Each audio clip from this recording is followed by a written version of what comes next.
Home is where the heart is, and that has never been more true than when Jupiter is in Cancer, which is the case from June 2025 until June 2026. And when I speak of home, I'm not referring to the literal walls that encase you, the building that you happen to return back to each night. Can we experience an expansion of typical Cancerian themes of physical residences and land and families? Absolutely. And we'll be diving deeply into this transit. But when I say that home is where the heart is, I mean your psychological, spiritual understanding of home. What it means to be at home with yourself, what it means to be at home within your soul. What it means to build an internal landscape that deeply nourishes you and nurtures you.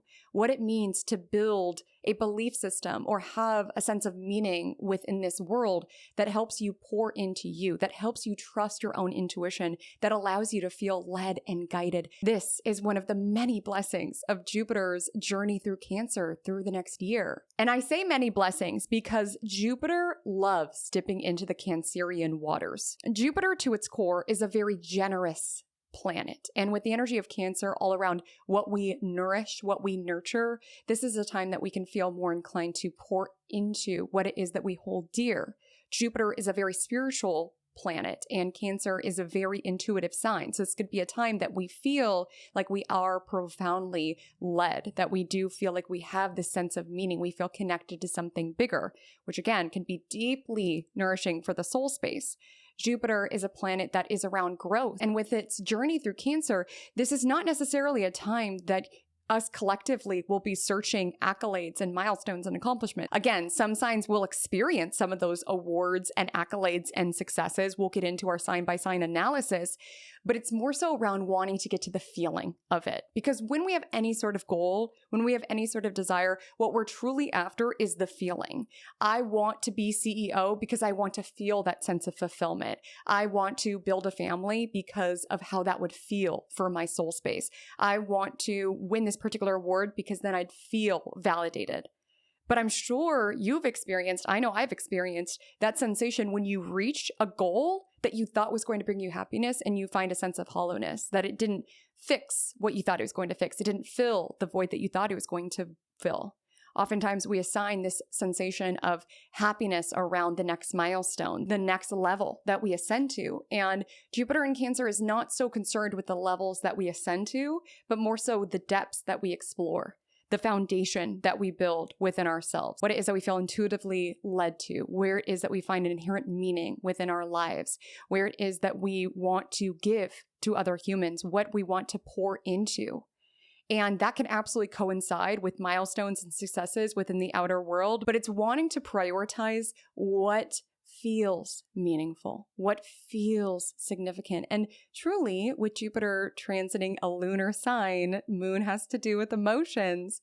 What makes you happy? What pours into you? So within this video, we'll be breaking down overall what it is that you can expect from Jupiter's journey through Cancer for the next year. We'll talk about what it means if you see that you have natal Jupiter in Cancer within your chart. This means you're having a Jupiter return, and we'll talk about what that means. And then we'll take it into our sign by sign, house by house analysis of where Jupiter in Cancer's many blessings will be located in for you. Because just to reiterate, this is a very blessed transit for the collective, but where it's transiting within your chart signals where your blessings will be experienced and felt in this very soulful way. So without further ado, let's go ahead and take it into Jupiter in Cancer, June 2025 to June 2026. The root of all ambition is to be happy at home.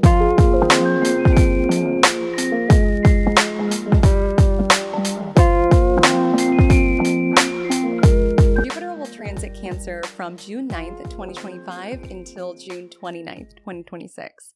And when Jupiter is transiting this soulful sign, it is a time to come home to self. Of course, the world does not slow down. Your outer progress and your successes and your milestone in your work are likely not going to screech to a halt while Jupiter transits Cancer. But there is a desire to reconnect to yourself, reconnect to your foundations, and even come back to certain things that make you happy. If you feel like you have lost yourself within the hustle and bustle within the external world, Jupiter in Cancer could be around reconnecting with yourself, reconnecting with your roots, reconnecting with foundationally who it is that you are and what makes you happy. If you feel so disconnected from self that you're like, I don't know who I am, I don't even know what makes me happy, I don't know what within my life brings me joy, Jupiter in Cancer is an opportunity to go on a quest to find out and to reconnect with yourself. We're constantly expanding. It's not about yanking ourselves back to the past, but sometimes if we're in a season of life that we do feel profoundly lost, sometimes it's helpful to revisit who it is that you've been within the past. And so this could mean in the summertime, getting the popsicles that you used to get when you were young, or putting your headphones on and dancing to the songs that you used to love in middle school. There can be an energy around coming back to yourself, coming home to yourself, reconnecting with those past versions of you that still exist within you. Again, there are sides of you that you have yet to meet and that you will connect to, but sometimes it's helpful to reconnect with those other sides of ourselves in order to gently guide them into our next seasons of life. Because joy particularly is a frequency to really see where it is that we can meet and match during this transit. Jupiter is a very jovial, jubilant, joyful planet, and Jupiter oftentimes gets a reputation for being overrated, right? Because it's a planet of luck, and we tend to feel like we'll win the lottery and we will meet the person of our dreams and we will be able to buy that huge mansion or what have you, whatever we deem as luck. But luck can also show up in very small, sweet moments. Luck can be when you go up to the restaurant and they just so happen to have a cancellation and they get you right in. Luck can be when you're at the park and an ice cream truck happens to go by in the moment that you want a popsicle. Luck can be being able to go for a walk after a rain and seeing a rainbow. Like, this too is luck. And this too can bring you joy. And it's around really grabbing hold of those small, joyful moments, as well as reconnecting with the side of you that could have really delighted in those smaller experiences of life. Because the more you grab those particular moments, the more and more luck you will magnetize your way.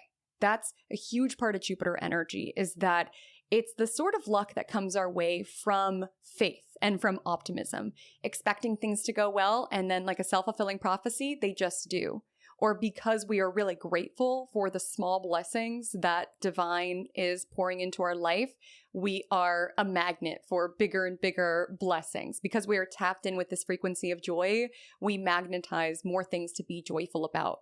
And my encouragement would be really reconnect to joy within your world. It's been a lot of really tough astrology. Right when this transit begins, it squares off with Saturn. And I think there is an ask at this time, especially if you feel like life has beaten you down to such an intense degree that you feel disconnected from your experience of joy.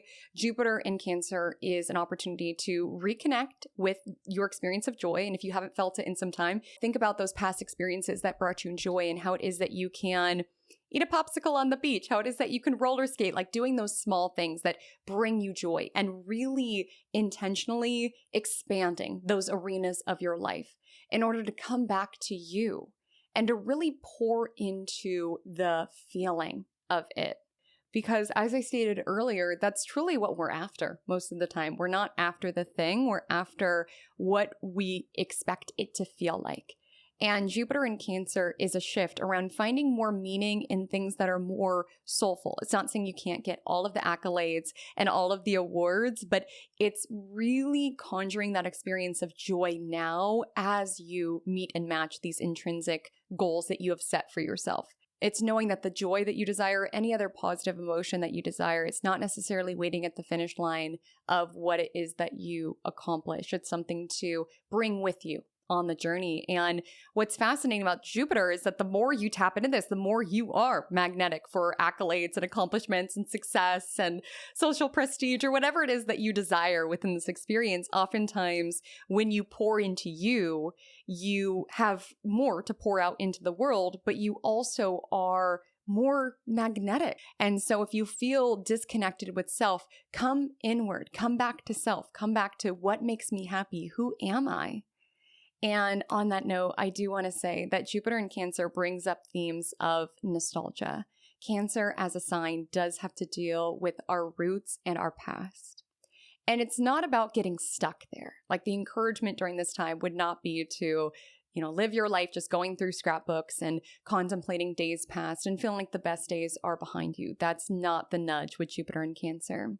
It's honoring these past versions of self, especially if there's a part of your quest, right, with Jupiter energy that you feel a little lost. Like, Jupiter in Cancer energy is like, okay, I feel a little lost in the forest on this hike. If I feel utterly lost, what are my options here? Maybe I should take a couple of steps back from whence I came and see if I can refine my footing from there. It's not about literally regressing back in life, but reconnecting with past versions of yourself. It's not about getting stuck in the past. It's not about utterly backtracking or feeling like you did something wrong if you do feel lost. It's just that there is a younger version of you who may have dreamed of certain elements of the reality that you are living in currently. And as we reach every new stage in life, every new milestone, our desires grow, our wants grow, our expectations grow to a certain degree. And sometimes just getting back to the core simplicity of life, of what we used to desire, and recognizing in small or big ways you're living in an iteration of what you used to desire. It's truly self-honoring, in a sense, honoring the past versions of you who put in that legwork on this journey, and contemplating those younger versions of you who could have wanted certain dimensions of what you're living in now. If you live alone, I'm sure there's a version of you when you were 8 years old hearing your parents fight that would love that solitude, that deep intimacy within yourself. If you are married, I'm sure there's a younger version of you that so deeply craved that companionship. If you are working a certain job in nursing or whatever it is that you do, I'm sure there's a version of you within nursing school that so deeply desired that. Like, oftentimes we just get to the destination and we forget about all of the steps that it took to get here.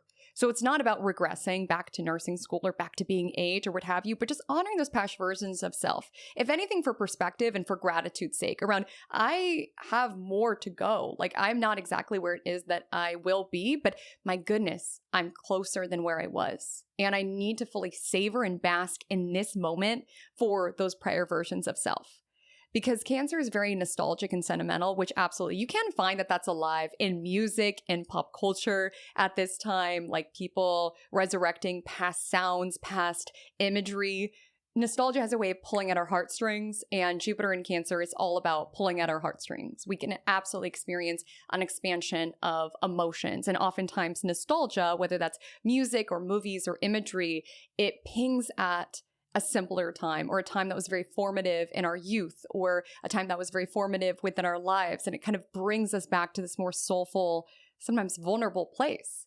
And so we can absolutely see that just alive within pop culture, just more nostalgia. And you can feel that within your life. You're looking at old scrapbooks, you're reading through old journals, you're reading through old diaries. And this could be so helpful for perspective, to recognize how far you have come. And nobody knows what it has taken besides you. So if you don't cheerlead you, who will?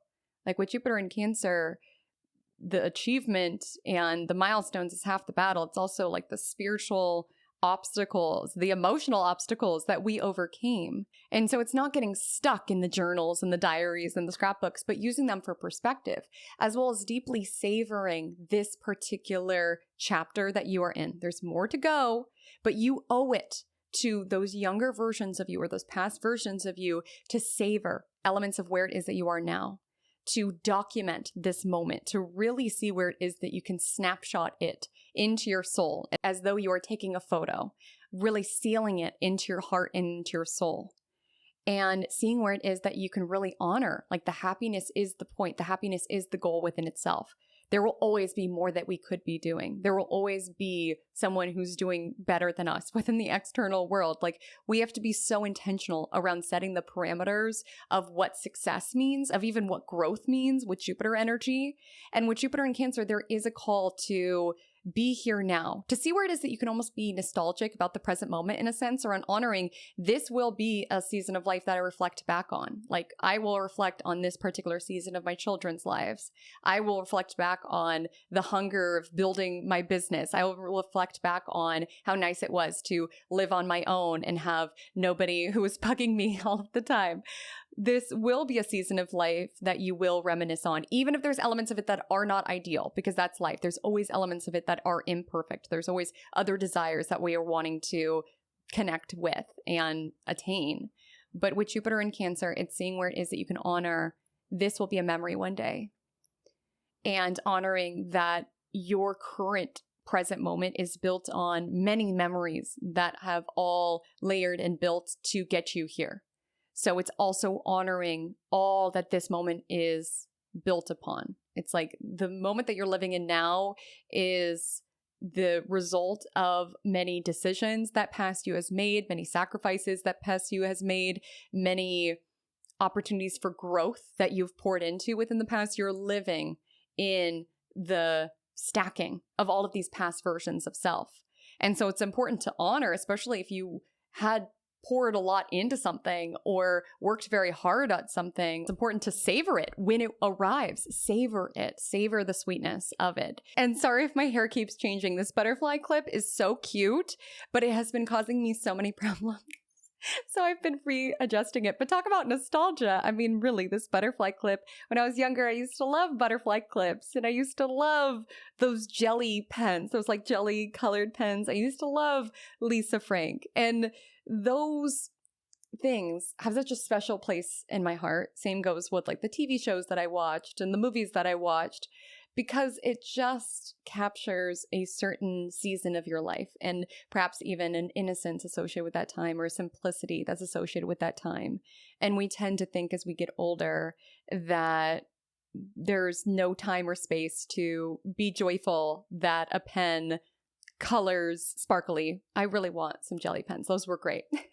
Or to dream of a mystical world where everything's rainbow, right? Like the world of Lisa Frank. Like we tend to think that those are all things that fade, but there is a version of you within that likes butterfly clips, that likes Lisa Frank things. And again, if you were born in a different generation, you may connect to other themes. It's not so much about the brands and the actual items, but more so the feeling that they invoke. And knowing that joy is not something that just happens. It's a muscle to work. It's a frequency to tap into. It's moments that we consciously expand. It's activities that we do purely for the sake of having fun and enjoying ourselves. When we're younger, oftentimes those are built into our day-to-day. We have recess every single day. A lot of times we have field trips. A lot of times we go trick-or-treating. There's things that are conducive for joy that are prioritized. And within our modern lives, oftentimes there's so much to be done that we don't take the time to do the things around, this is purely for the sake of joy. And so my encouragement would be, with Jupiter in Cancer, connect to what brings joy. And if you feel so disconnected from your soul that you're like, I have no idea what brings me joy these days, Haley Comet, get a jelly pen. Buy a Lisa Frank notebook. Get yourself a popsicle on a warm day. Connect with those simple joys that leads to bigger and bigger expressions of joy. But it starts small. It really is a muscle to work around, consciously looking for arenas in your life that bring you joy and gratitude. And I want to say that Jupiter in Cancer expands emotions of all sorts. This is a deep feeling energy, and this could absolutely be a transit that surprises you with its softness. It may be a more tender, perhaps vulnerable influence on you, especially if you're someone where you felt numb, where you felt disconnected from your emotions, where you feel like you've been going through the motions. Some people may feel like, what's wrong with me during this transit, because they're crying at random things. Their friend tells them good news and they cry. They see a butterfly and they cry. Just these small arenas of life that it's like, what's happening? Why is there moisture falling from my eyes? Why am I feeling everything so deeply? And trust me, as a deep feeler myself, it can be overwhelming to feel everything so very deeply. But what I will say, when you allow yourself to have emotional expressions, it is indicating that you feel safe within yourself to experience that emotion. Oftentimes, if we've gone through something very traumatizing. A lot of us respond in a way where we completely freeze and we completely detach from our emotions because we're not in a safe environment in order to experience them. You know, when I went through something traumatizing, it's like I completely froze. And it took time to defrost. That's what I would call it. It's defrosting, because all of a sudden, all of these emotions came up. But it's because I was safe enough to be the container to hold those emotions. And so you may find that you defrost in a sense, that maybe even certain arenas of your past, because Cancer is an energy that is concerned with the past and our roots, you may even experience certain emotions that you're like, okay, at that time, I just had to go through the motions. Like for survival, it wasn't safe at that period of time to experience this emotion. But now as I remember that, I'm sad for that version of myself, or I feel anger at this or that.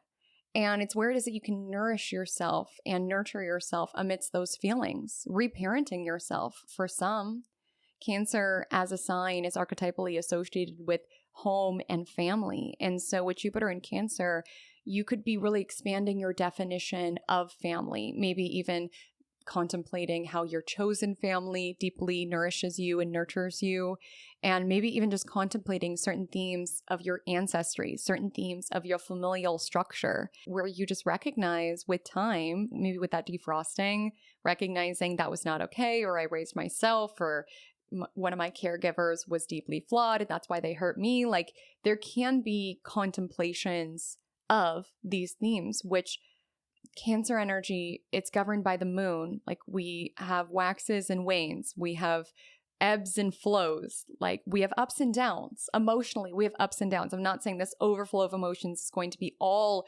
gratitude and joy and jubilance and generosity. There's going to be shades of emotions, things that you feel deeply that perhaps are not the most pleasant.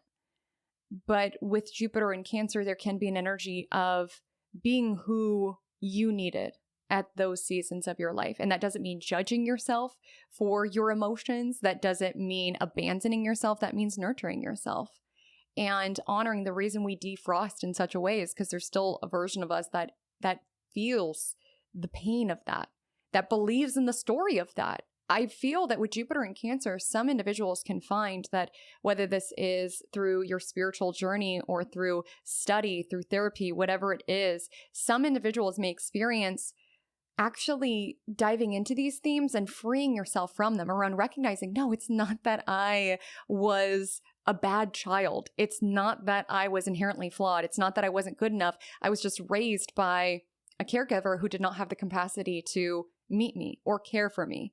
Or it's not that I was not valuable enough for attention. Now I recognize the ancestral patterns and how that impacted my journey. It's not to say that Jupiter in Cancer is this band-aid fix-it-all type of transit, but it can be a time of seeing the big picture of something, of seeing the wisdom in something, and being able to go to those younger versions of self who feel like it's all me, it's because something's wrong with me, and like honoring the wisdom around, no, it's because you're part of a family like this, and there's, generational patterns like this. It's not your fault. And not adding to what that younger version of self is going through by layering it on around, you're so weak for crying, or you're so weak for still holding on to this. This happened so long ago. That's not what the younger version of you needs this time. They need to be met with care. Cancer is an energy that's very concerned with nourishing and nurturing. So absolutely, there can be an expansion of what it is that you pour into, how it is that you pour into your community, where it is that you give back. Jupiter is a very generous energy and Cancer is very soulful. So really wanting to pour into the causes that you hold dear, your community that you hold dear. It also could be an expansion of your plants, of your pets, of children. This could be a very fertile time. A lot of people giving birth or nurturing things within their life can be a focus here. But really anything that you pour into, even if it's not a plant, even if it's not a pet, even if it's not a child, what it is that you pour into that's personal. Because Cancer, like I said, it's privacy, it's our roots, it's our foundations. And so the growth that we are craving may be found actually from the depths of what's private. Like there could be a certain satisfaction around seeing that your fiddle leaf fig has grown, an entire foot. There can be a certain satisfaction around just the quiet moments with your cat, Professor Whiskers. Like there just could be an energy around really being grateful for being able to take care of something. It is a gift to be able to take care of something, but also knowing that you cannot take care of others without first also pouring into yourself. Like that is important, especially if you're going into this period and you are experiencing caregiver burnout in however that's showing up. Jupiter in Cancer can be a nudge to honor that we cannot pour into others what we do not have ourselves. And I know that's easier said than done. And I know we hear all of the time that you have to put on your own oxygen mask before you put on anyone else's. But with Jupiter in Cancer, it's really, yes, feeling the fulfillment that comes from taking care of pets and taking care of plants and taking care of children and everything that is sacred and near and dear to your soul space. But it's also taking care of you. Because the deeper you go here, the taller that you can ascend up into the world. And the more resilient that you are, really. If we think about a tree, right? It puts its roots into the ground. It nourishes itself via its root network. And because of how deep its roots are, it's able to withstand storms. You know, we cannot get away from in this world that we will experience trials and tribulations and hard times. But if you don't have a support system, if you don't have a root network of what genuinely pours into you, you are more susceptible to the external worlds. Things will push and pull you every sort of way. And Jupiter in Cancer is around what grounds me in the midst of storms within my life. And yes, this can be a family network, this could be a support network, but also with Jupiter in Cancer, it's like our faith can also be a root network. Jupiter to its core is around meaning, spirituality, faith. And with Jupiter in Cancer, recognizing even if you do not feel at home within a family structure here on planet Earth, you are at home within this universal family. Like truly, you are a needed part of this planet. The day that you were born was the day that the universe decided that it couldn't have a world without you in it, okay? And it's honoring that sense of belonging that comes from these universal spiritual themes around recognizing how supported you are by your angels, by your ancestors. I also feel like Jupiter in Cancer, a lot more people be connecting to their roots, to their ancestry, but it's recognizing that you are supported. And some may feel held by religion, by spirituality, any sort of higher meaning, something that pours into you, that allows you to meet and match the external world and navigate those challenges, those storms of life, because it's like, I've got me, God's got me, the divine's got me. When we talk about Jupiter, we talk about faith. And that's what makes faith so powerful, is belief in something that is not known at this time. When we talk about Cancer, it's around what we feel, our emotions, but also our intuition, just feeling very pulled or very led. And just having this inner knowing, this inner acknowledgement that it's all going to be okay, or that you are supported by something bigger than yourself, even if there's no proof around it. You know, Mercury and maybe Uranus are the planets that want to see receipts and the scientific process and all of that. Jupiter goes off faith and vibes. And Jupiter's no dummy. It's a planet that governs academia and law and morals and education, but it's the sort of things where there are no definitive answers, right? Like laws can be changed. I may have certain morals and you may feel a different sort of way. Like Jupiter is a sort of energy around what our own personal truth is, what our own personal philosophy is, which is not necessarily so black and white. It's not 100% concrete. And it's so powerful to feel led by something or guided by something, even when the proof is not there, to feel pulled towards something and to trust the call from your intuition, or just to even trust that little voice within you that's telling you that it's going to be okay, that you're part of something so much bigger than what you see at this particular moment of time. Can you trust the universe? And to trust the universe, it also means trusting yourself. There's a lot embedded within this transit around listening and trusting our own intuition as our compass out in the world. You know, Jupiter is very much quest energy. And with Jupiter in Cancer, our mightiest, trustiest compass at this time is going to be the arrow of your soul. And as we invalidate the emotions that we feel, it's also validating the intuitive hits that we feel. Oftentimes the universe speaks to us by way of our intuition, but are we listening? Are we listening enough to trust the process and trust ourselves as a conduit within the process, and releasing a need to feel like your path needs to be quantified by other people's expectations and preferences for you? just feeling led there is reason enough. And Cancer celebrates these intuitive, soulful realms around it. Just felt right. I just felt guided. I just felt pulled in this direction. Why do we feel pulled towards the things that we feel pulled towards? There's something very mystical about it. Why did I literally come out the womb and I've always been obsessed with astrology? Like, why is that? Why is it that I first looked at a chart, it was like unlocking a part of my brain? It wasn't so much around learning astrology, it was like relearning it. There was like part of it that felt very natural to me to look at a chart. Why is that? Why is it that Bob loves unicycling? Like that just like lights him up and pours into him. Why is it that you love to research within your spare time all around 80s fashion? Why is that?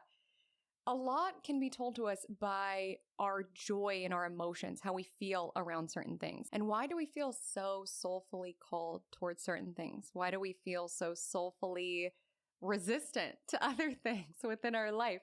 Will you answer the call? Because our intuition is the most accurate GPS that we have during our time here on planet Earth, but it's very quiet. And Jupiter in Cancer is a nudge to dim down the noise of the external world with other people's opinions and desires of us and tune inward.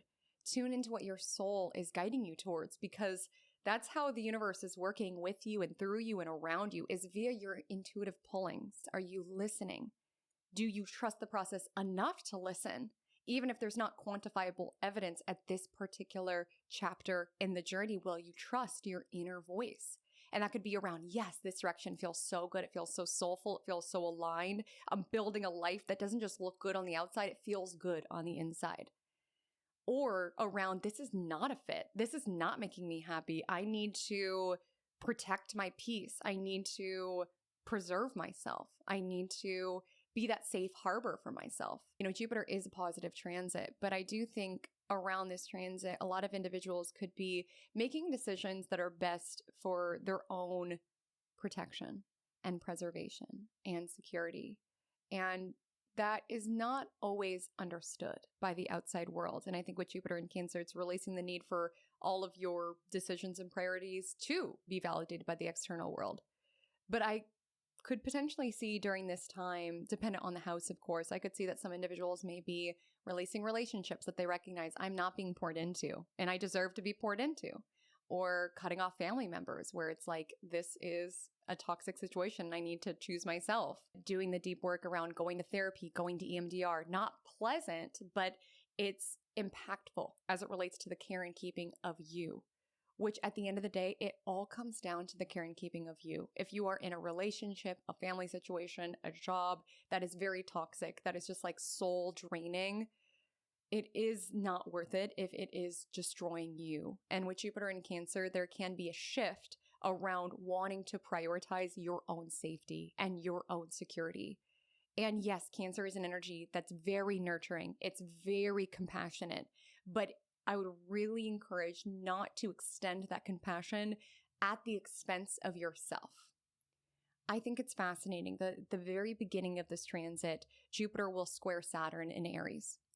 And this can be an energy of doubt, a crisis of faith, challenges, restrictions that limit our sensation of faith. Like going off on this quest and feeling so intuitively guided, and then we get a rejection or a door slams in our face and we're like, do I just give up? No, that's when you come back to your inner safe harbor. You pour into you with this Cancer energy. You allow yourself to nurture yourself and do what makes you feel safe and anchored within yourself. Then you continue to follow your intuition on the path. It's not about giving up. It's around building that safe place within you to withdraw and retreat from the outside world, to lick your wounds if need necessary, and then to keep showing up, keep following the pull of your intuition. I'm not saying all of us just need to stay at home while Jupiter's in Cancer or just prioritize private sacred matters, but it's just making sure that you have the right reasons for doing what it is that you are doing, because that is what will keep you going.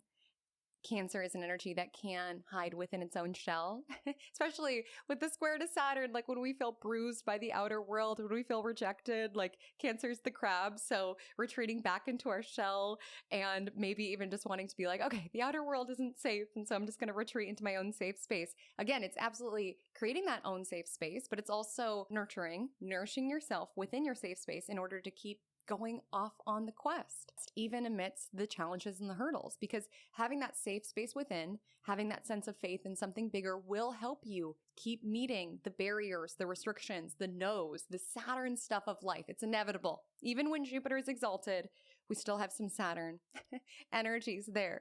And with the energy of Saturn Aries, I have an entire video deep diving into that transit below, but it is a very autonomous transit. Aries deals with self and Saturn has a lot to do with boundaries. So I do see that this could be a time in which certain people are enacting certain boundaries for their own emotional well-being, for their protection, for their safeguarding what is sacred. And knowing that sometimes you do have to choose yourself. And if you have a tendency to pour into other people at the expense of yourself, Jupiter in Cancer square Saturn in Aries is absolutely going to have you look at that. And, Cancer is this caregiver energy. And sometimes when it comes to choosing ourselves in dynamics where we are not their caregiver, but we feel like their caregiver, for example, we're in a relationship where we almost feel like we're this person's mom. Like we feel like we have to take care of this person, like it would be abandoning this person to break up with them. Or we feel responsible for someone in our family's issues, even though they are a grown adult.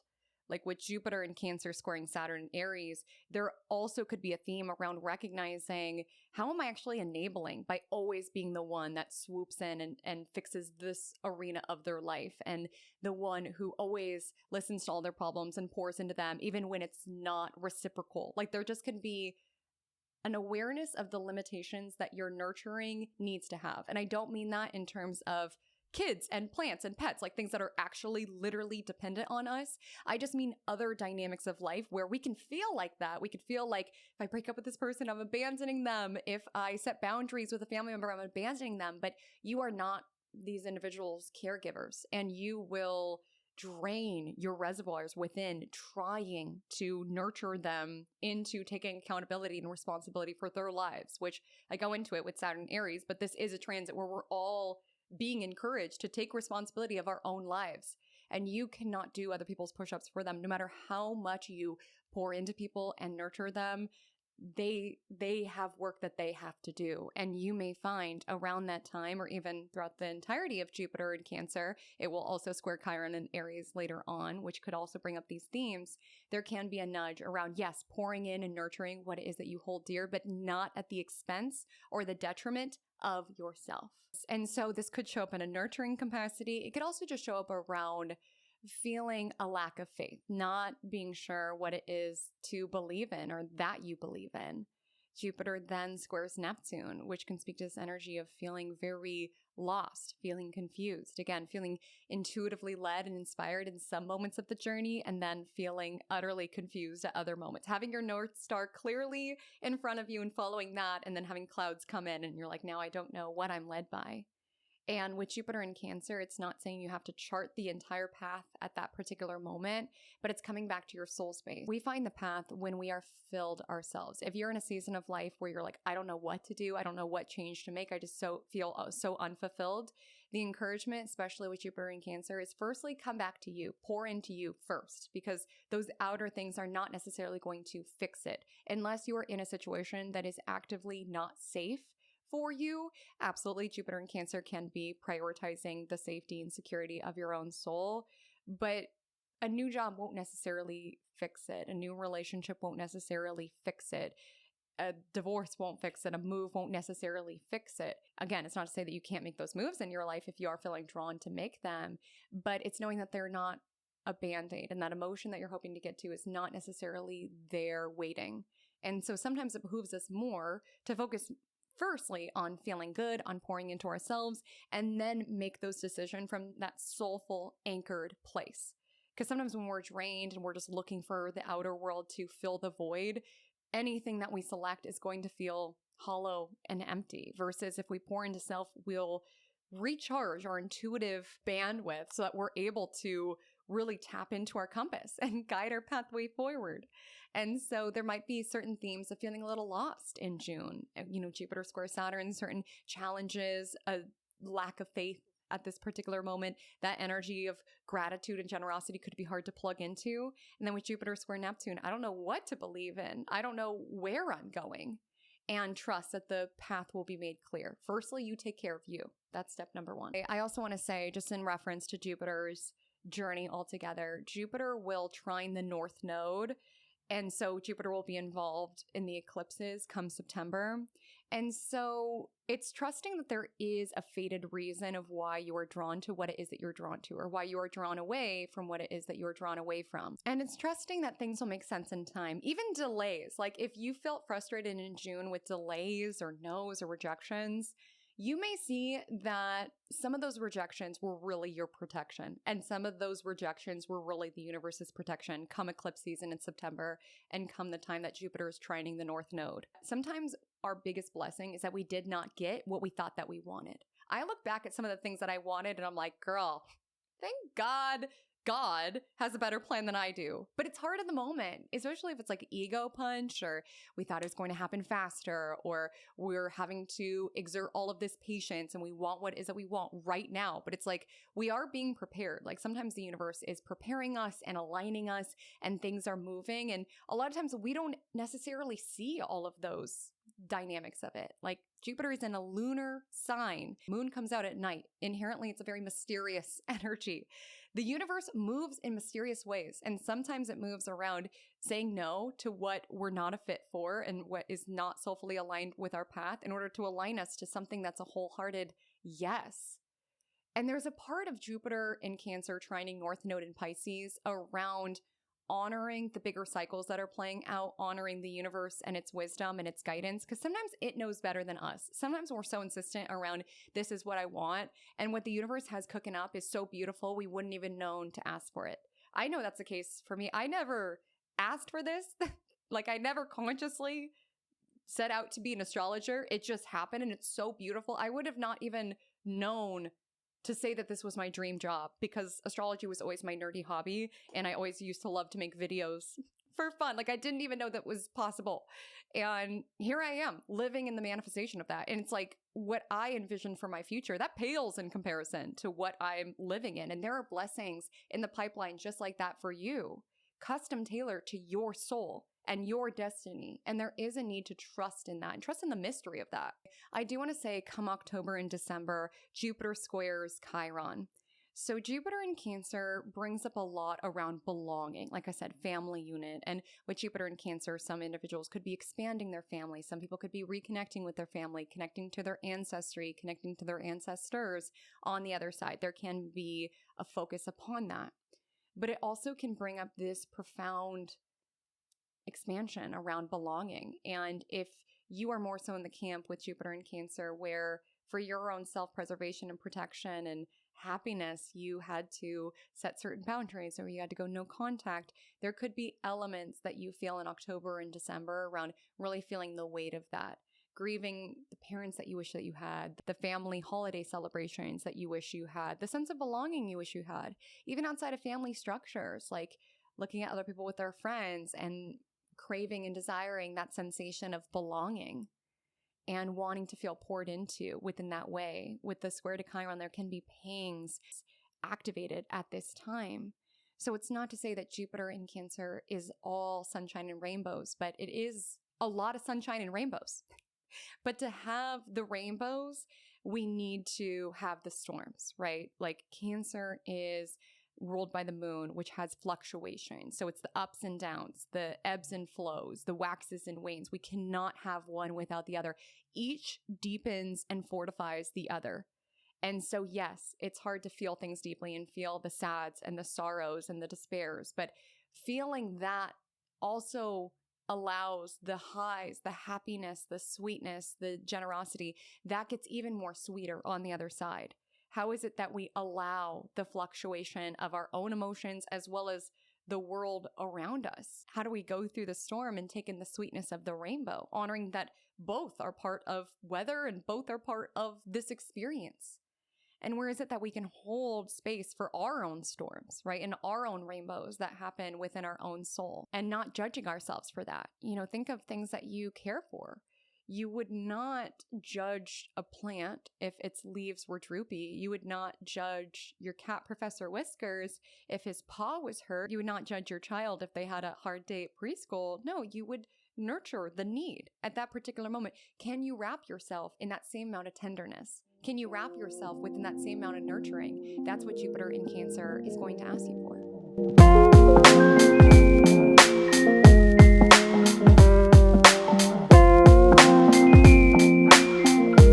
So let's say you're one of the lucky ducks that has Jupiter in Cancer natally within your birth chart. This indicates from June 2025 to June 2026, you are in your Jupiter return, which you could simplify by just thinking of it as an extra lucky year. But that luck may accentuate when Jupiter returns to exactly the degree that it's located within your chart. So if you see that you have Jupiter in Cancer and 26 degrees listed by it, when Jupiter returns to 26 degrees Cancer, that's when your Jupiter return and its lucky influence may be the most pronounced.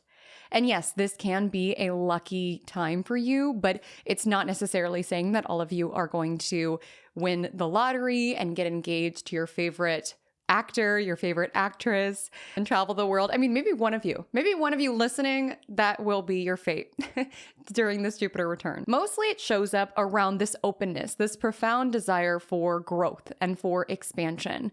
A new arena of life school may open up for you around either a new interest that you step into, maybe connecting deeper with a religion or getting more involved in a church. Maybe some of you write a thesis. Maybe some of you go back to school. Some of you may enroll in a new certification program. You may invest energy in your education, or there just could be an energy around just being open to life, wanting to connect to new sides of yourself, wanting to expand, wanting to grow beyond certain limitations that you've had in place. Sometimes this can be a time of your life that you are luckier because you're more optimistic, you're more open, you're in a more say yes sort of mentality in your Jupiter return. And we will break down Jupiter house by house. You'll want to see where your natal Jupiter is, because that will be an arena of life in which you could experience more doors opening, more optimism, more of that say yes mentality. And when it comes to your Jupiter return, again, it returns to exactly where it is within your birth chart. So it'll also be contemplating how that natal Jupiter shows up within your world, because you have Jupiter exalted, my love. Jupiter is positioned very well in your birth chart. And so it's really questioning and deepening really what really pours into you. How do you nurture yourself? How are you nurturing that arena of your chart? It may be where it's located an arena of interest, an arena of intrigue, an arena of wanting to learn more about it. So if you've been neglecting that arena of your life, your Jupiter return can be a time of reconnecting with that desire for faith and meaning, particularly located in that particular territory of your chart. So let's say you've always loved to write, and your Jupiter in the third house affirms that. You love to write, you love to express yourself.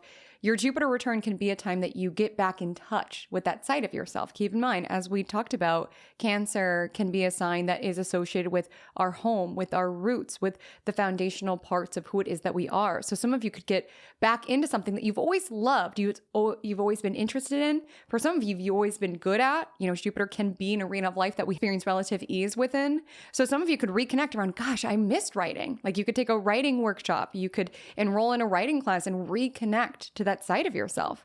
Some of you may feel like your life school is changing at this time. Like, for example, if you have been honing your writing, this could be a time that you start pitching. You put yourself out there, regardless of where your Jupiter is and the story of your Jupiter return. This is a time to dream big and take big actions. You've got luck on your side and you've got Jupiter on your side.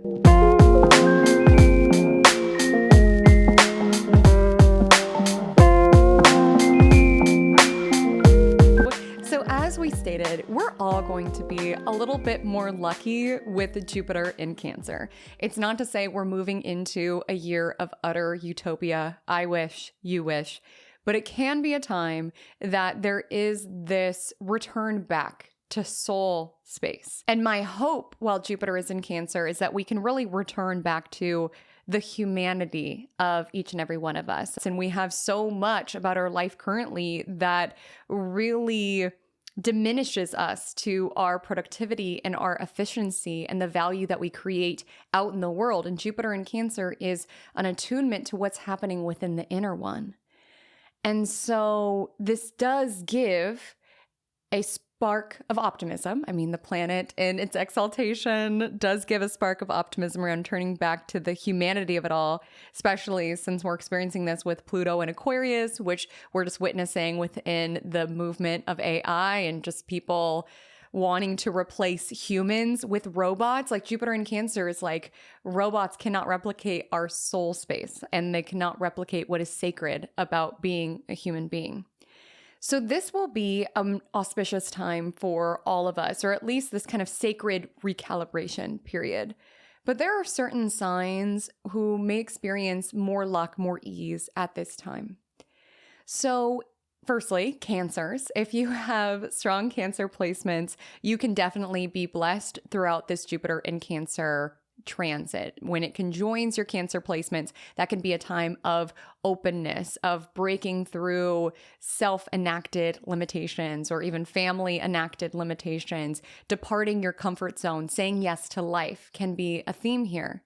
I also want to highlight, if you have Sagittarius placements, Pisces placements, you can also experience an increase in luck at this time because you are ruled by Jupiter. Sagittarius in both traditional and modern rulership, Pisces in traditional rulership. Pisces modern ruler is Neptune, traditional ruler is Jupiter. And so Sagittarius and Pisces could feel that their faith is returned, their trust in the universe is returned, synchronicity returns back into their life can absolutely be a theme. It's going to benefit the water and the earth signs. So Cancer and Pisces have already been mentioned. Scorpio, you can really feel like you're growing in very soulful ways throughout this next year. Earth signs, Taurus, Virgo, Capricorn, Jupiter, and Cancer will make a sextile to your earth placements at some point within the next year. And even my cardinal loves, Aries, Cancer, Libra, Capricorn, Jupiter will make a harsh aspect to you at some point in time. But even when Jupiter is making a harsh aspect, it's still pretty jubilant. My encouragement would simply be mindful as it relates to excess and overdoing things. But especially if you have a cardinal rising, with Jupiter transiting an angular house, it does tend to be pretty auspicious. But it's not that it's going to hit every single arena of our life. So let's get specific. What is the arena of life in which the universe and the wheel of fortune of the universe, the luck of the universe, where is the life arena that you will experience it the most? So to do this, there are two options.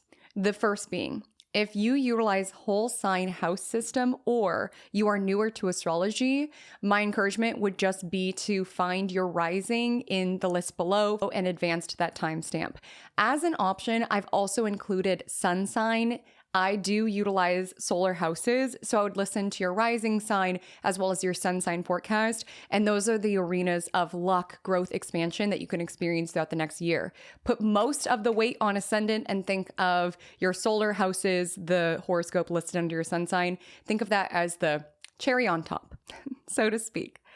If you want to get very specific around the particular life arena that will be opening up for you and you utilize Placidus house system, I do as well. It is a bit trickier, but I'll guide you with an on-screen demonstration to reveal how to find where exactly Jupiter will transit throughout the next year. So to do this, I recommend the tool astro.com. Input your birth information. You do need an exact time of birth in order to accurately determine your rising and thus your houses. And after you input that, you will find the Cancer glyph. I'm circling it on screen. From this line to this line, this indicates the Cancer portion of the sky. And even if you do not have any Cancer placements, Cancer does rule a part of your chart. And that's the life arena that can be opening up, an arena of growth, of learning. And so you'll want to see which pieces of pizza encases that Cancer glyph. So within Inner Planet Janet here, our trusty example, we see that Cancer expands from her ninth house to her 10th house. So she would listen to the ninth house reading and the 10th house reading. And that will be the most accurate because it's based on houses, it's based on rising. And then because she is a Leo, she will also listen to the Leo sun horoscope. Again, less emphasis on that, but I just put it in just in case anybody else uses solar houses. So without further ado, let's go ahead and take it sign by sign, house by house, where Jupiter in Cancer is pouring out bountiful blessings. This message is for you if Jupiter in Cancer will open up your first house. You may be a Cancer rising, you may be a Cancer sun, you may just have some Cancer degrees within the first house. Either way, my love, throughout this transit, you are blessed. You have just exited out of a period that could have been a lot about closure, completion. Some of you could have been a little bit in your hermit era.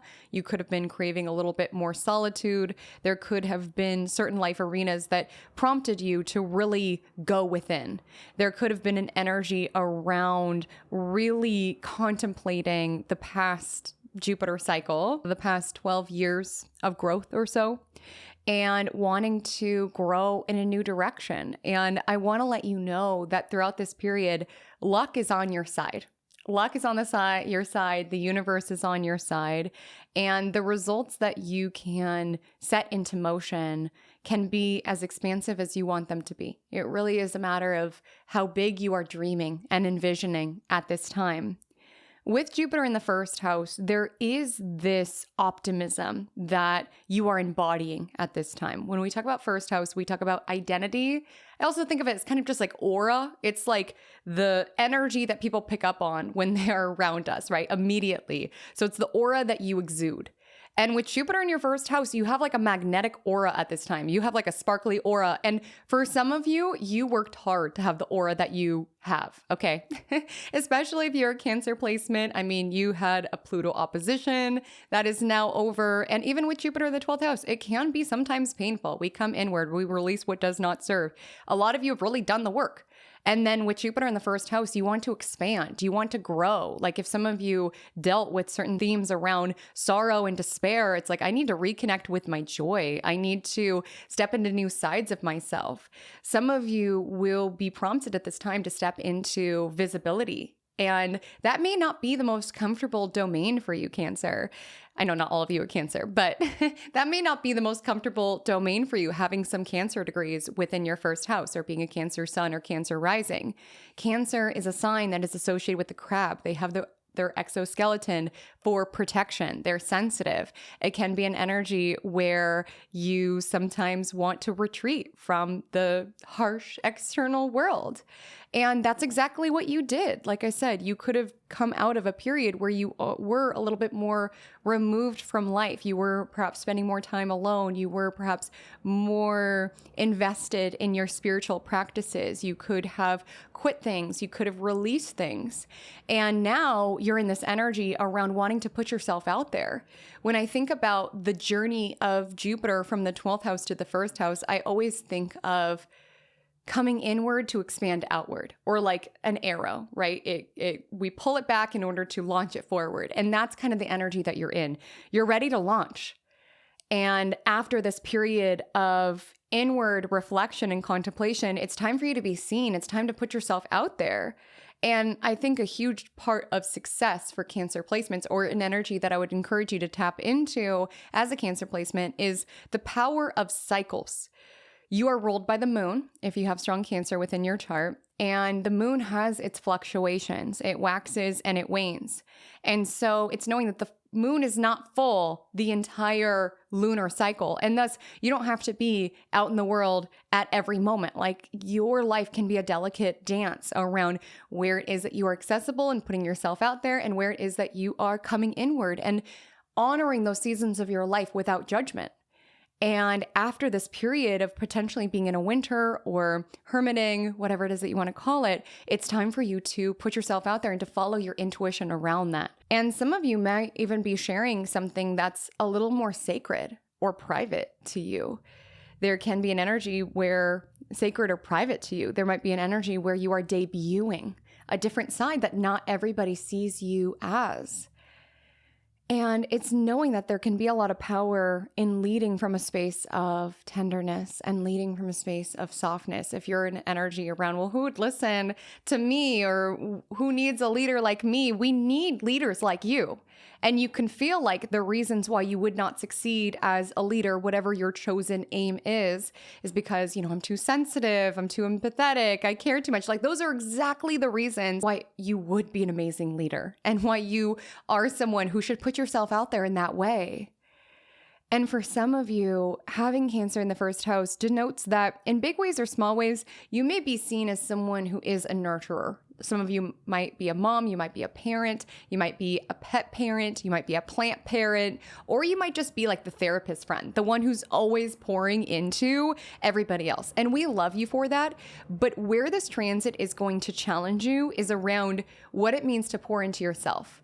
Like, for some of you, you're stepping into an ambition or an endeavor that is going to require you to value yourself enough to put it out there into the world and to not put all of your energy into nurturing other things. Like, even if just you care about this, that's reason enough to prioritize it, to pour into it, to nurture it.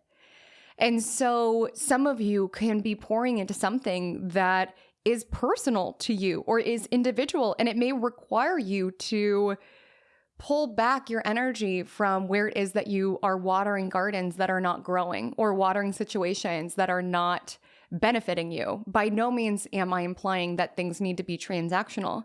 But I think during this transit, you're recognizing I can't pour into your garden and also grow mine. And that can show up around a personal endeavor that you are launching. That could also just show up around just taking better care of yourself. If you're listening to this and you're like, hey, Comet, I'm tired. I don't want to launch a personal endeavor at this time, because this is not a business house. I want to make that so clear. It's just, if you wanted to put something out there, if you wanted to be visible, if you wanted to be out there, it's a pretty Midas-y transit. Like, the things that you touch at this time can turn to gold. So my ask for you is, what do you want to turn to gold? For some of you, it could just be this time where it's like, I need to turn myself into gold. Listen, I pour into everybody else. This needs to be a transit of me prioritizing myself and putting energy towards what it is that I hold sacred and what it is that I hold dear. Some of you could absolutely get more religious during this time, get more spiritual during this time. Some of you may be traveling more, getting out of your shell in that way. I'm telling you, it's time to come out of your shell during this transit. Get out of your comfort zone. Some of you could be setting off on a new adventure, setting off on new learning of some sort. Some of you can even be connecting with your ancestry, yes, but in a way that helps you better understand you.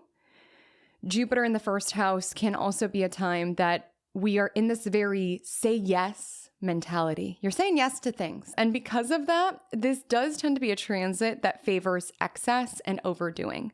Whether it's of spending, whether it's of eating, this can be a transit that we do gain weight, we do expand. Jupiter expands where it touches. First house is the physical body. Some of you are getting pregnant, okay? Some of you are absolutely getting pregnant. And again, if it's not with a baby, it could be with a new project of some sort. It's a very fertile, prolific time. So my ask for you is, where are you going to direct this Jupiterian luck within your life? It's the house of self. So it's not just limited to work projects. It's not just limited to money. It's not just limited to family. Like, it's about you. What do you want to nurture? What do you want to grow within your life? Because it's coming up roses at this time. It's not to say there will not be challenges and hurdles. I want to be so clear that throughout most of this transit, Saturn will be in Aries, which is another cardinal sign. So if you do have Cancer placements, you may experience a Saturn square throughout the duration of this Jupiter transit. But even with that, it just gives this energy of growing pains, where it's like every new level that we ascend to, we have new challenges and obstacles that meet us there. And this is a time to grow into new levels, to meet new sides of yourself. Cancer is a sign that is associated with security and what is safe. And this is a time where you are reframing your overall perspective of life. Like, some of you could just feel like you're more open to life, you're more optimistic, you're daring to look to the future positively, which for a lot of you, after those Pluto oppositions, if you have Cancer placements, that is really something powerful. To be able to go through something challenging and still look for the good in human nature, to still think of tomorrow optimistically, to still think of humanity altogether and want to pour into what it is that you care about, wanting to brighten other people's days, wanting to make a difference within other people's journeys. That is a really beautiful quality. And for some of you, it could show up in small ways where you're laughing deeper, you're prioritizing the things that make you happy, you're starting a garden, you're doing things that put you in that more sparkly aura sort of energy. And because of that sparkly aura, you're very magnetic at this time. People want to be around you. They want your energy. But also, when you have a sparkly aura, you got to protect the sparkly aura. When you're in a magnetic period of your life, you got to protect your energy because everybody wants a piece of that pie, okay? Everyone wants a piece of that pie. But if you don't protect yourself as the pie, you won't have any sweetness for yourself. Sorry. Strange analogy. But seriously, like I've been telling you about Cancer, it's very sacred energy. So it's like, yes, you might have more opportunities come your way. A lot of people might be trying to court you for some, work with you for some, giving you social invitations for some. And it's important to really follow your intuition. It is a say yes sort of transit, but it's also like say no to the things that really don't light you up in order to say yes to the things that do. So it's not saying you have to take on every single invitation, but it's saying like if it's an invitation that feels like a yes, but it kind of like intimidates you and thrills you at the same time, that's what you need to say yes to. If it feels lukewarm, if it feels off, say no, protect your sparkle. That's what makes you magnetic, is when you are pouring into you and nourishing you. That's what's drawing people and opportunities and circumstances to you. And it's just knowing at this time that a safe life, one that is lived perpetually in the comfort zone, does not equate a happy, fulfilled life. And you are putting yourself out there to live a happy, fulfilled life. And will that include certain challenges and hurdles? Absolutely. A lot of you have Saturn squares, like I said, or Saturn entering your 10th house. Jupiter squares Saturn right when it enters. It's not to say that these new chapters of your life and these new experiences and these new learnings will not be without hiccups, will not be without growing pains, but you're meeting new sides of yourself. You are putting yourself out there in new ways. You are allowing yourself to be seen in new ways. And this is going to be a powerful time. If Jupiter in Cancer will be transiting your second house, this message is for you. It may be transiting by actual houses. You may be a Gemini rising. You may have some Cancer located in your first house, or it may be transiting your second house via solar houses, which is the case if you are a Gemini sun. But wherever it is that you fall within those categories, Jupiter in Cancer is opening up your money, honey. It is bringing expansion as it relates to your finances. Jupiter in exaltation within your second house can absolutely be a time that you expand your profits. If you are a business owner, it can be a time that you are raising your prices, or you are contemplating different ways that you want to really nurture and grow your finances. If you work a job, this can be a time that you get a raise or that you get a new financial opportunity that supports you in making money. And it's beyond even just making money for money's sake. Of course, we all need money to survive. But with the energy of Jupiter in Cancer here, there can be an energy around something heartfelt that you are able to invest in because of the extra finances that are making their way to you. I do feel for some, there's a strong why within your finances at this time, where the money that you're bringing in could be saved in order to purchase your first home for your family, or maybe you are using your finances in order to help out a family member, or maybe you are using your finances in order to save to invest in something that you hold dear. There may be something sacred. And sometimes when we're plugged into our why, it can really magnetize and attract more resources to us. So if we are someone who thinks that, money is evil, it's almost to an energetic level repelling money. But if we stay very focused around, yes, money can be used for many nefarious purposes, but staying connected around, this is going to help my family get out of debt, or this is going to help us invest in our forever home or something like this. It helps you plug into the bigger picture, and it helps you to be more of a magnet towards resources for this.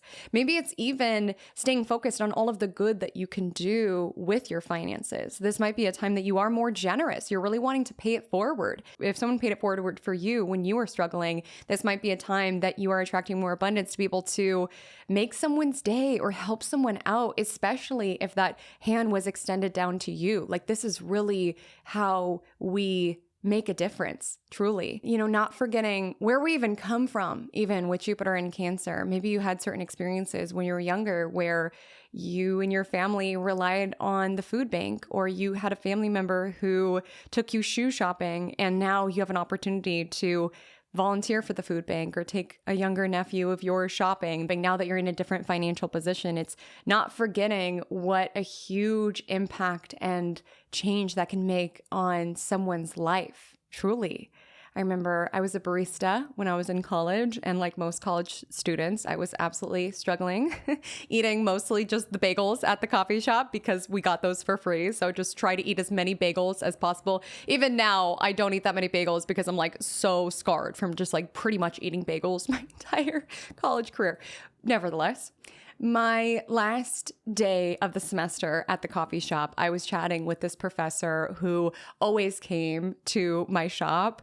And at the end of the day, I was like clearing out our little tip jar. I saw that someone tipped 300 bills. 300 bills, $100 bills, 3 of them, which at that period of my life was life-changing money. Like, that was money I was able to put towards my books for the next semester. I was able to eat something other than bagels. Like, at this period of my life, $300 would not change my life. But at that period of my life, that $300 changed the trajectory of my life. And when we have people who do that for us, like come-ups, people who, invest in us or help us out, obviously I could have just continued on with my life and acted like that never happened. But Jupiter in Cancer is a very generous energy, and it's remembering to pay it forward. Like, you never know how that can really help someone out. So I remember I had a concert that was on my college campus. I still live in the city that I went to college in, and I was going to see a show. And we went early purely for this reason, because I just knew that I needed to do this now that I, make my own money and I'm not in school and I'm not just solely living off of bagels. So before the show, I went to that same coffee cart and I had pulled out $300 bills. I didn't know the barista, but I tipped her. She was so cute. I didn't get to see her reaction because I just put it in and I walked away because that's what the professor did as well.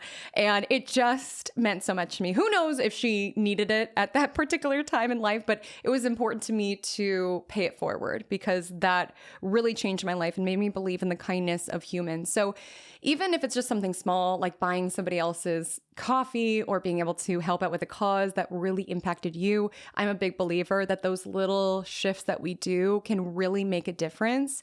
And really, with the energy of Jupiter in Cancer, it's like believing in the goodness of humanity and really knowing that that can be a ripple effect. Like when you make someone's day, when you lighten someone's load, when you buy their coffee, like that can in turn set off a chain reaction. And so with Jupiter in the second house, some of you could absolutely be paying it forward at this time. And I'm a big believer, and I'm sure anyone else who has worked in a tip industry would affirm this. I'm a big believer that the more you give, the more you receive. So this is absolutely transit that can expand that. I'm not saying you need to blow your life savings giving to everybody else, but I am saying this can be a very abundant time. And it's beyond even just abundant financially. You can just feel abundant because you're very plugged into your values. Second house is also what we value. And with Jupiter in Cancer, really plugging into what's important to you. Yes, what's important enough to you to save and budget for. Absolutely. We'll get into that dimension of Jupiter in Cancer,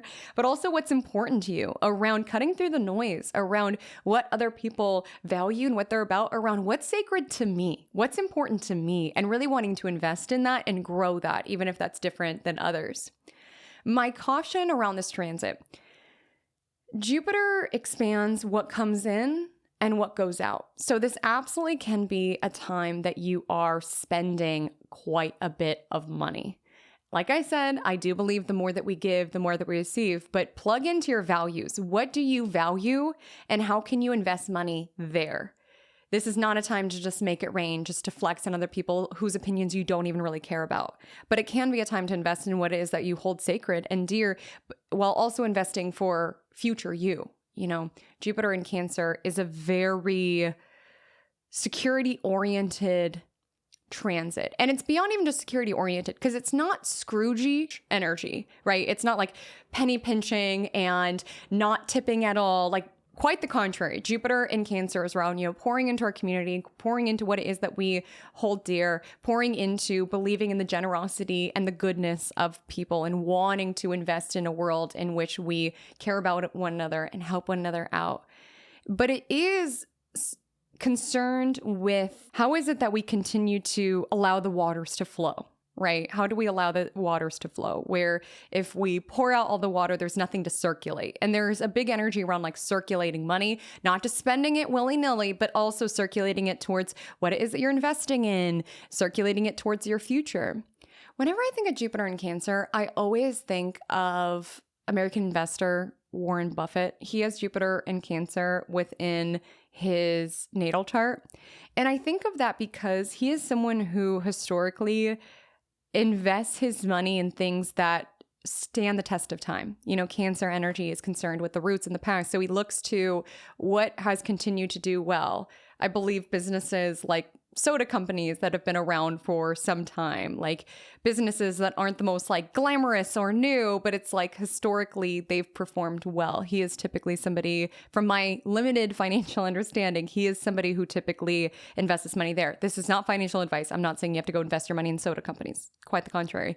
I'm just saying that there is something to be said about opting for a strategy that might be a little bit more time honored when it comes to your finances, rather than putting all of your money into some new artificial intelligence, cloud, virtual reality system. Like with Jupiter in Cancer, look at what has performed well in the past, or what stands the test of time, even when that relates to your investing strategy.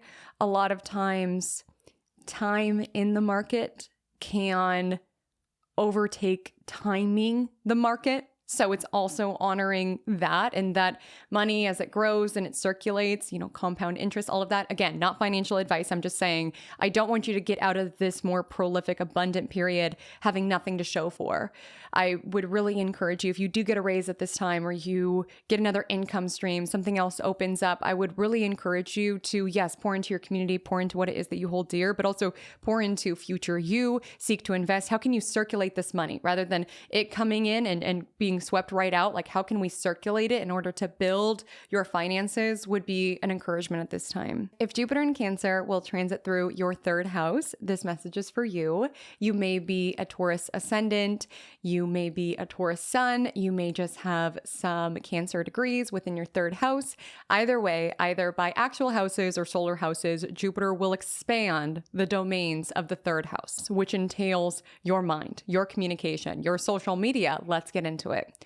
So I firstly just want to let you know that this can be a time that you feel more optimistic. When it comes to Jupiter, yes, it's a lucky planet, but it's a sort of luck around, I expect things to go well, and then they do.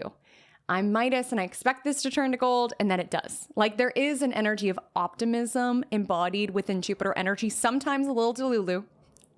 Let's be real about Jupiter energy, but there is a degree of optimism. And I do feel, firstly, that a lot of you are just going to feel more optimistic within your mentality. You're going to start looking out for opportunities. You're going to want to learn new things, or really invest in new certifications or skills. I think the nature of learning something new, enrolling in a class, indicates a degree of optimism for the future, right? If you enroll in a class, if you are starting to learn a new language, you're going into it under the assumption, I'm going to master this language. I'm going to be able to travel one day to practice my Spanish in Spain, or I'm going to learn ASL. I'm going to get certified to teach Pilates. Like, we don't enroll in a class assuming that we are going to fail the class. We go in with the best of intentions and the best of attitude, really. And a lot of you with Jupiter in the third house are just feeling more optimistic. And absolutely, this could show up within taking classes, getting certified, but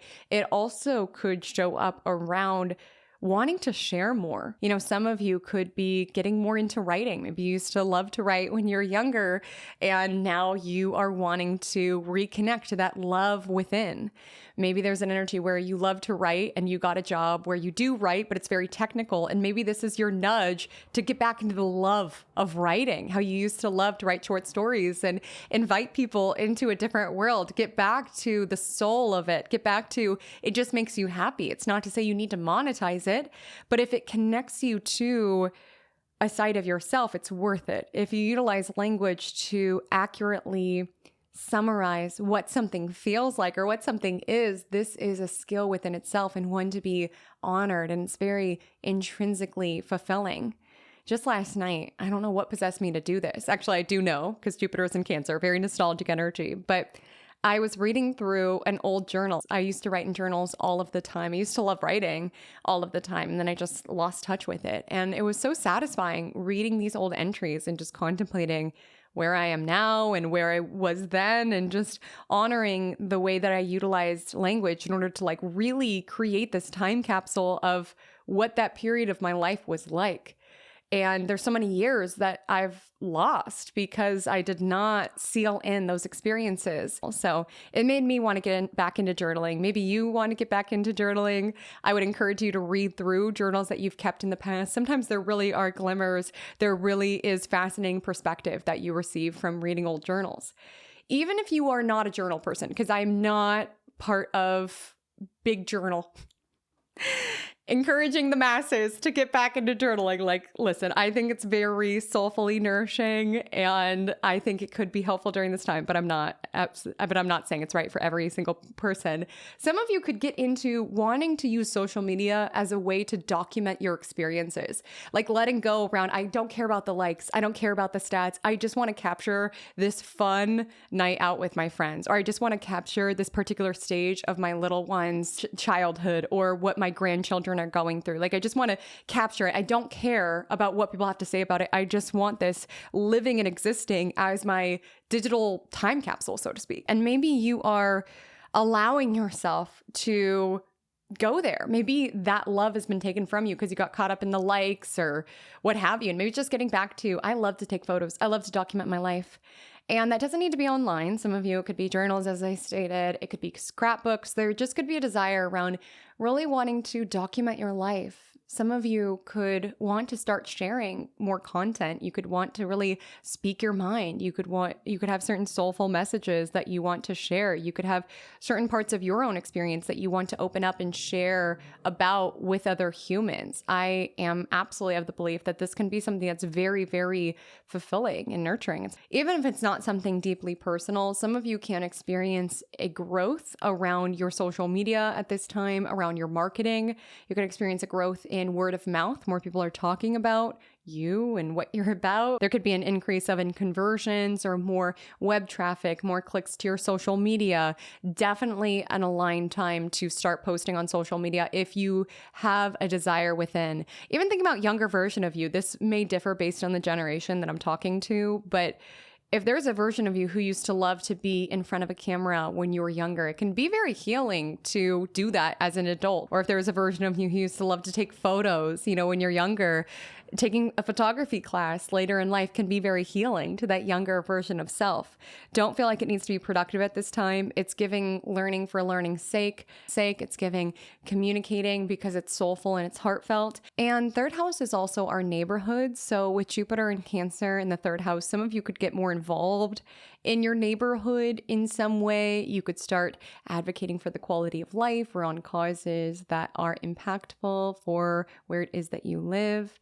Some of you can experience easing of tension with neighbors, any neighbors that you've been beefing with, or you could get closer with a neighbor. Some of you can reconcile with a sibling if there's been beef, or you can just experience a deepening of your connection with a sibling, maybe even talking about certain memories or being able to reframe how you guys were brought up in a different way. Now that you guys are older, there can be an energy of that. Something exciting could be happening within a sibling's life. They could be growing their family, having a baby, moving, something like this. If there has been sibling beef and it's draining for you and a reconciliation does not feel emotionally viable, While Jupiter is an optimistic planet, I have seen this play out time and time again, where sometimes it shows up around not necessarily the universe waving a magic wand and repairing the relationship, but sometimes you finding the distance necessary for your own internal landscape, like really knowing that you deserve, prioritizing that. So that also could show up for some. I want to say here that third house is the information that, yes, we take in by way of classes, but it can also be books that we read. And this could be a time that you are just a sponge for new information, wanting to soak up and learn as much as you possibly can. You could get into like a random hyperfixation at this time, get super into computer game or get super into a certain genre of books. Maybe you disconnected with your love for reading and this is a transit that reconnects you with it. Some of you could start writing articles. You could start posting on social media. You could learn a new skill that really pours into you. All in all, this is a time to opening your mind and opening your soul to the deep conversations that really fulfill you. If Jupiter is transiting your fourth house in either actual houses or solar houses, this message is for you. You may be an Aries rising, you may be an Aries sun, you may just have some Cancer degrees within your fourth house. Wherever it is that you fall there, this transit is opening up opportunities around land, around home, around family, around your living situation. So let's get into it. I firstly want to say that if you've been wanting to move, this can be an incredibly favorable, an incredibly auspicious time to move. Some of you could find the right property at the right time to invest in. Some of you could be moving to a bigger place. Some of you could be buying land. There could be this energy where it feels like the universe is conspiring to bring you the perfect home, the perfect apartment, the perfect condo. And with the energy of Jupiter, if you are feeling fundamentally unhappy, you feel like where it is that you live does not align with your morals, this can be a time that you do fly the coop, so to speak. You seek another place to live in that feels truly at home. And this can be a time that you find the right living situation, the right roommates, the right lender, the right mortgage, things just align.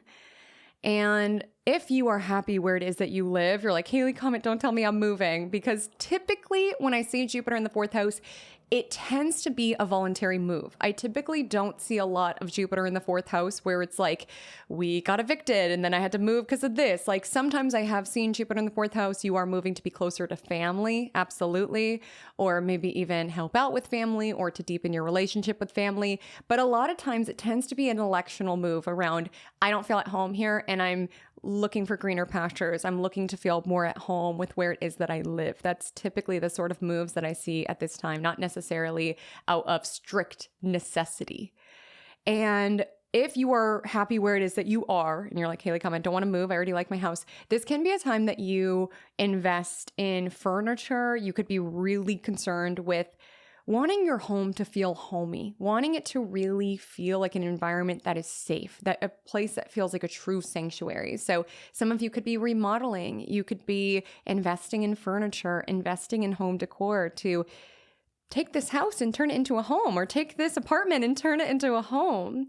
Some of you can be moving to a bigger place. Jupiter is this expansive energy, or there can be an energy around opening up your home in some way. You know, if you've had a troublesome roommate, this can indicate them moving out. You could have a roommate who moves out and then you feel more free within the home environment because you have it to yourself. You could have a roommate move in who feels very aligned with you. This typically denotes beneficial shifts coming into your home environment. It also indicates a time that you really don't care what people gotta say. And I know I'm talking to a lot of Aries placements, not all of you, but a lot of you are Aries, and you typically don't really care what other people have to say about you in general. But this is particular time that you're really plugged into and concerned about what's sacred. You're concerned with taking care of you and dimming out the outer noise, because a lot of you have Saturn and Neptune in your sign throughout the course of this transit. And so especially if Saturn is by your ascendant, Neptune is by your ascendant, or Saturn and Neptune is by your sun, there can be a need at this time where you're really having to enact boundaries. You're recognizing how much you take in of other people's energy and how important it is to have a home, safe environment that you are able to clear and cleanse that energy out. Our aura can get so murky when we're not taking care of ourselves. And I think the cosmos are aligned in such a way that you are being cosmically forced to take really good care of yourself, to really nurture yourself from the inside out. Some of you can experience a new perspective on your childhood, on your upbringing, on your family dynamics. Sometimes, especially if there's been painful themes, we can internalize it quite a bit. We have Jupiter squaring Chiron by the end of 2025. And for a lot of you, that is impacting your chart because it is in the sign Aries.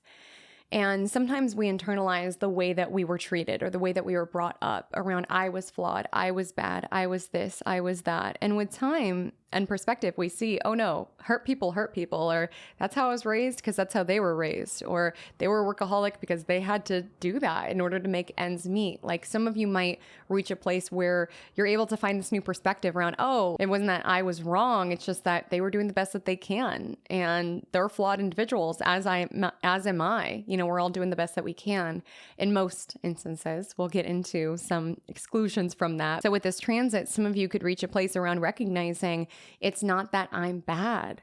It's not that I'm a bad egg. It's just that my caregivers were going through this, and that actually frees me of the anger that I was holding on to, recognizing how they had to grow up fast and their coping strategies were all that they know, so on and so forth. And with Jupiter energy, really wanting to free yourself. And because of that, some of you can absolutely experience a deepening within family bonds. I mean, your family could be expanding in some way, be moving closer. They could be moving closer to you. There could just be more of a prioritization on family and on your support system. Sometimes we're not able to reach that place of forgiveness, and that's okay. Jupiter does tend to be a very positive planet, but it doesn't denote that it completely fixes everything within the house that it transits through. For some of you, if you've been dealing with a situation with a family member that is legitimately draining and siphoning your energy and you feel like a shell of yourself, this may be a time that you are intuitively inspired to enact certain protective measures in order to protect your own happiness. Our happiness, our joy is something to be protected. And if you feel like you're around people who are hell-bent on destroying yours, this can be a time that you are really wanting to nourish what is sacred, even if that means being less accessible, less available. And there's a range of this. Absolutely. Like on one hand, it could just be maybe you're not there to help out with every single errand. You're enacting more boundaries. Maybe for some, it's a no contact. There just could be an energy around enacting things around, I've got to take care of me. And I've got to pour into me. But if you are in a place where you're wanting to reconcile, that can absolutely be possible with Jupiter in the 4th house, being able to smooth things over, or even being able to turn over a new leaf. Like Jupiter energy is this growth energy. So maybe having children yourself, you view certain things from your caregivers differently, or there's just an energy around honoring certain traditions or certain memories. Just be mindful of the boundaries that you're setting around that if you do open that door with this square to Neptune and Saturn. Even if it has nothing to do with family, this can just be a time that you are really wanting to nourish yourself, prioritize yourself. Some of you could start learning about something that really helps with emotional regulation. Like some of you could, for example, start taking anger management classes. Some of you could start going to therapy. Some of you could start doing yoga or something like this. Not that this house is associated with movement, but there just could be certain things that really help you feel better and honor the fluctuations of your emotions, because Jupiter in Cancer is going to ask all of us to do that, to honor the fluctuations of our emotions, not judging ourselves for them, knowing that we are responsible for what we choose to do with those emotions, but it's not a bad thing to feel things deeply. And if anything, I feel like some of you might get even more deeply connected to your own intuition. Some of you could learn more about your ancestry, connect to your roots, and feel more deeply associated with your family line in some way. You could reintroduce certain traditions, like making meals for your family or for your roommates that your family used to make for you. Or there could be an energy around learning certain things about your grandparents and seeing like, oh, that's where I get my intuitive gifts, or oh, that's where I get this. Like there can be an energy of that. And you could just really want to deeply connect to your heritage. Some of you could travel back to your country of origin or go visit family who may be abroad and feel very connected to the foundations of where it is that you come from. And adding to that, like who it is that you are foundationally. And furthermore, what's really important to your soul. Even if you're uninterested in your ancestry or you don't have the details on it, you were adopted. It's not to say that that's necessary in the journey of understanding the foundations of your soul. Some of you could just be doing things that return you back to your roots, like your childhood, certain memories that you hold dear, traditions that you hold dear, soulful acts that make you happy that you hold dear. You know, I can't believe I'm admitting this on the internet, but I still have my stuffed Lammy, that my dad got me when I was like 1 or 2. I still have Lammy. I can't bear to part with it. And honestly, I love that Lammy has been with me all throughout the different seasons of my life. I love that me and Lammy are just out here doing our best in this crazy world. And it just makes me happy because it makes me feel connected to my inner child. It just brings me back to the version of me who was wild and had big dreams and who laughed lots and smiled often. And sometimes just connecting with your roots can help you return back to those very foundational parts of you and your soul and your joy. If you are a Pisces rising, a Pisces sun, or you just have some Pisces degrees within your 5th house, this message is for you. And this indicates that Jupiter is transiting your 5th house in either actual houses or solar houses. So let's talk about what this is opening up, because this is opening up quite a bit. I am an astrologer who uses primarily traditional rulership. I still honor the outer planets, but in terms of signs and their rulerships, I do consider Jupiter the ruler of Pisces, even though the modern ruler is Neptune. Of course, you can utilize whatever you see fit. But from a traditional standpoint, your ruling planet, Jupiter, is shifting from territory that it was like, ugh, I hate it here, to territory where it's like, yes, I love it here. It's like going from a cold, windy day to settling into a hot tub. It just feels good when Jupiter leaves Gemini and enters Cancer. It feels nourishing. It feels soulful. Your ruling planet is entering its exaltation. And so if you feel in big or small ways like you have been disconnected with your magic throughout the past year, this is a time around remembering your magic, reconnecting to your magic. And by magic, what do I mean?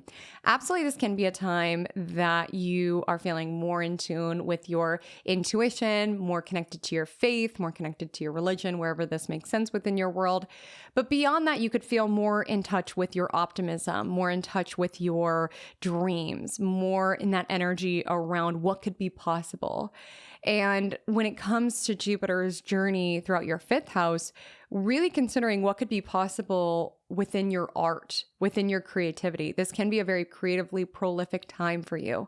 Some of you could get back into a hobby or a vehicle for creative expression that you used to be into when you were younger. You used to love to direct videos and you're getting back into that. You used to love to write poetry and you're getting back to that. This could absolutely be a time of reconnecting with these activities that you hold dear that help you express yourself. You know, a lot of you are Pisces placements, and Pisces energy feels everything deeply, and there's a reason why a lot of Pisces tend to be very creative, because it's like when you feel everything so deeply, when you take everything on, you want something to put it into, and oftentimes art is a great vehicle to do that. So this could be a time you get back into painting, you get back into fashion design for the purpose of it making you happy. Like, it's not forcing yourself to sew if it doesn't make you happy. It's like prioritizing the creative expression that makes you feel aligned, that makes you feel connected to something bigger than yourself. I'm a big believer that that is what art does and creativity does. It connects us with the divine. I just recently launched a podcast. It's called Magic Monday. It has the video series that I also do on YouTube, the weekly horoscope series, as well as more magic episodes there. And in creating this podcast, it was such a fun project for me. You would think, okay, podcast, you just buy a microphone. But I took that opportunity to redo my whole set. I made a little video on my Instagram promoting the podcast. I had so much fun in creating because I realized, like, absolutely, I'm creative on my YouTube channel. I make videos every single week, but I had lost touch with my other creative sides of expression. It was so fun to be able to play in like a visual medium around like sourcing the art that you see behind me and making that video that's on my Instagram if you want to see it. I had so much fun with that because when I was younger, I used to always make little music videos. I used to always edit clips together. And obviously that love is alive currently within editing videos for this, but it was fun to play with the medium in a way around just expressing myself.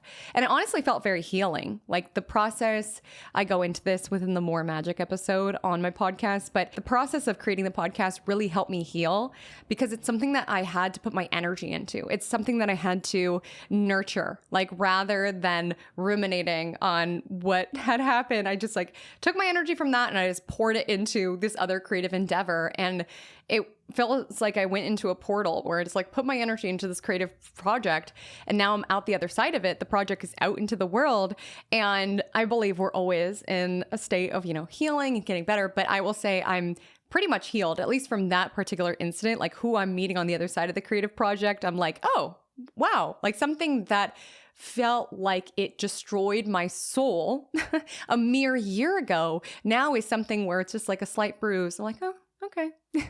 And it's not that the creative project did all of that. Like I definitely was intentional around my healing, but it really helped because it was something that reconnected me with my roots and what made me happy. It was something to put my energy into that was soulful, that was sacred. This is the house of self-expression. And it's like when you're expressing yourself, people can have opinions on it, certainly, but no one can say it's right or wrong. It just is. You're pouring into what feels good, what feels intuitive for you. So if you don't consider yourself a creative person, this is a really ideal time to get into a hobby, to get back into painting, if you're disconnected with your joy, think about what you used to do when you were younger, connect to that side of yourself. It can really be something nourishing. Like in my case, it was very healing. And so this can absolutely be the story for some. I do want to say this can be a very fertile time. Okay, very fertile time. You can absolutely get pregnant. You can absolutely conceive at this time. If you've been having challenges conceiving, this can be a time that you do experience more openness, or you even connect with certain professionals or even certain modalities that open up your ability to conceive. Maybe it's even opening up your vision around children. Like maybe you were very insistent around wanting to have them yourself, and now you're opening up to the idea of a surrogacy, or you're open to the idea of adoption. That can absolutely be possible at this time, or even opening up to different ways in order to support your journey of conception can also be a theme here throughout this transit. Fifth house also has to deal with romance and dating. So absolutely, some of you are getting your flirt on. Okay, you're getting your flirt on. Maybe some of you have not been prioritizing that. If you're Pisces, you have been going through some stuff, okay? You've had Saturn in your sign. You have North Node in your sign throughout the course of Jupiter in Cancer. And so there could have been a lot of life changes and a lot of things that needed your attention and your energy. And perhaps dating was not something that particularly was prioritized. And even if you're in a serious relationship, this could be a time that you like reconnect to dating one another, flirting with one another. And if you have not been out there because of life circumstances, this is a great time to get out there. You could absolutely reconnect with someone from your hometown or someone that you have some like history with at this time. Or you could just date people where you're like, do I know you? It's giving past life. It's giving, do I know you from past life? Oh, I haven't seen you since the 1800s. How you doing? How's life been? How's your soul's journey been? Like you could have some connections like that. Absolutely. And even if it's not a creative endeavor, a lot of you are realizing that joy is the goal. Joy is the goal. Joy is the goal in and of itself. And you're wanting to cultivate more joy. The more joy that we conjure for ourselves, the more we have to give and to pour out to others. Sometimes it can feel silly or selfish to be joyful, especially when you consider on a large scale, just all of what humanity is going through and the pain and suffering that is happening all around. And absolutely, it's so beautiful to care and to see where it is that you can make a difference and advocate and fundraise and all of the things. Absolutely. But sometimes you just being a ray of sunshine within your community, within your social media, within your art, whatever that may be, can also uplift, can also inspire, can also raise other people's vibrations. And I'm not saying you have to like artificially be like all love and light. If you do create, like for some of you, Jupiter's in Cancer, you could create very emotive, soulful art at this time. Some of you could even create art that feels nostalgic, like it calls back an earlier time. You could be very inspired by vintage movies. You could be very inspired by music you used to listen to when you were growing up. There could be an energy around getting back to your roots as an artist, as a creative, or even just as an individual and wanting to create from that soul space. And it doesn't all need to be yay, because that's not how art is. It's not how life is. But I'm saying when you are in a high vibration or when you are prioritizing the things that do make you joyful, oftentimes that's when you're able to make a difference. That's when you're able to show up for your art. That's when you're able to pour into your community or uplift other souls. So it's not a selfish endeavor to prioritize the things that make you happy. It's not a useless endeavor to prioritize the things that don't make money or that aren't for public consumption. Like some of you are just really getting into a sacred, soulful hobby that makes you happy. And this is a house that can be associated with entrepreneurship, but not necessarily from the lens around like making money. Just fifth house is what we create. So with the energy of Jupiter in the fifth house, absolutely, some of you could set into motion a hobby that will turn into a business, but it's like soulful. It means something to you. It's a passion project. It's like your baby, right? It's one of those kind of endeavors that you're setting off on. If you already have children with Jupiter in the fifth house, they could be moving into a new season of their life. They could be graduating from middle school to high school. They could be going on some sort of trip abroad. They could be moving out. There could be some sort of like rite of passage happening with a child at this time. And for some of you, if you've been undecided about children, do I want to have children? Do I not? Jupiter in the fifth house may give you answers, but that doesn't exactly feel right. It's more so it is the question and the answer, because the answer cannot come from anyone outside of you, right? It has to come from within you. So it's not necessarily Jupiter settles in the fifth house and the answer comes to you out of the clouds, but it could kind of send you on this soul journey around really questioning that, if you want that to be part of your legacy, how you want to bring up your children, if you do want to have them, what familial traditions are important to you, as well as connecting to your inner child can absolutely be deeply alive during this journey. And also checking in on your inner child. You know, if you have children, they may be at an age that you experience something challenging at yourself. And it's almost like reliving that season of your life, being a parent to your children, navigating that season of their life. And that can bring up all sorts of emotions, right? Jupiter in Cancer can be an emotional time. And even if you don't have children, there could just be contemplations of your inner child and feeling for them and maybe even protecting them. You know, if you are in certain situations where a younger version of you is like tugging on your pant leg saying like, I'm scared. Can we go home? Like this person scares me a little bit, or like this job is draining, or like something like this. Again, I'm not saying that our inner child needs to make all of the decisions within our life, but we do have a role to kind of protect that younger version of ourselves if we feel uncomfortable and we continue to bypass the signals and the cues that we feel uncomfortable, that this person feels unsafe, that this environment feels unsafe. Some of you could be really connecting with your inner child, wanting to have the experiences that make them happy, you know, eat the popsicles, go to the beach, and also knowing that to connect with our inner child, we have to give them a safe environment to be. So that can also be a nudge at this time, really prioritizing safety within your inner soul's landscape. If you are an Aquarius rising, an Aquarius sun, or you just have some Cancer degrees located within the sixth house, this message is for you. And Jupiter is opening up your day-to-day, your daily reality. This can absolutely be a time of connecting to new routines that are very soulful. This can be a time that you start regularly meditating. This can be a time that you establish a bedtime routine. If you've been having trouble sleeping, this can be a time to really initiate a bedtime routine that really soothes you, that really relaxes you, that really transitions you into a good night's rest. And some of you can be establishing certain routines that connect you deeper to your soul, like beyond just being able to sleep, like initiating daily parts of your reality that help you tune into your intuition, that help you clear and cleanse your energy, that help you manifest, that help you intention set. Knowing that sometimes that 10 minutes of meditation or that 30-minute walk can create so many positive effects that you feel within body, mind, and soul, and really investing in that.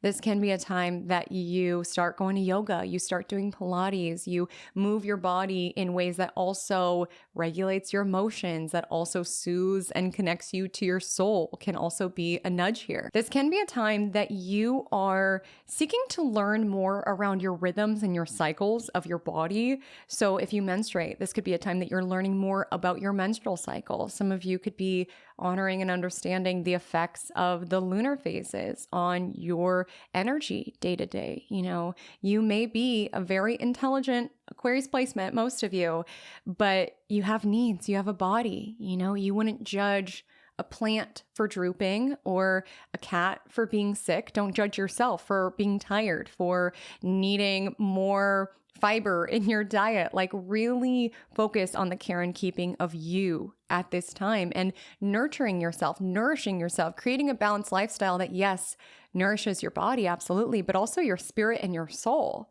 Like, I'm completely of the belief that we can have the most healthy lifestyle ever, like just have grilled chicken and vegetables every single meal and still feel deprived if we are not doing things that are good for the soul. I'm not saying that that gives us an excuse to eat ice cream sundae every single night, but some things are good for the soul. And it really is all about balance and really doing the things that take care of you and even honoring the fluctuations within your diet and your nutrition. Like if you do menstruate, like understanding that your body has different needs at different parts of the cycle, or honoring and understanding that based on your energy levels, you might be drawn to different sorts of foods. This could be a time that you get more into cooking, particularly wanting to feel good, wanting to fuel your body. Some of you may even utilize nutrition, diet, or movement as a way to counteract a diagnosis. You could be shifting your diet in order to allow for something that you figured out doesn't agree with your system, an allergen of some sort, or in order to mitigate some symptoms of your autoimmune disorder. Like there can be themes where you utilize food not as an enemy, right? And you look at your body not as the enemy, something to be fought and battled against. And it's very inconvenient to have needs and to not feel energized at some moment, but rather really seeking to nourish it, right? Not to make it a foe, to make it a friend, and to honor and understand its unique needs.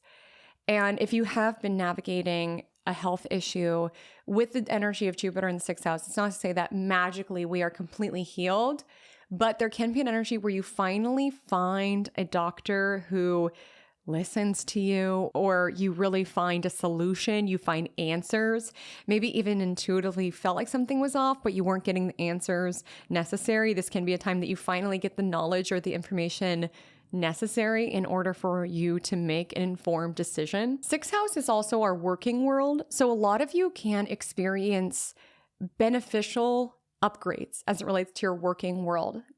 Your least favorite coworker might quit, or you get transferred to the department with your favorite coworker. You guys get new software that actually makes a difference, or you release the software that was making everything harder and go back to what has worked before.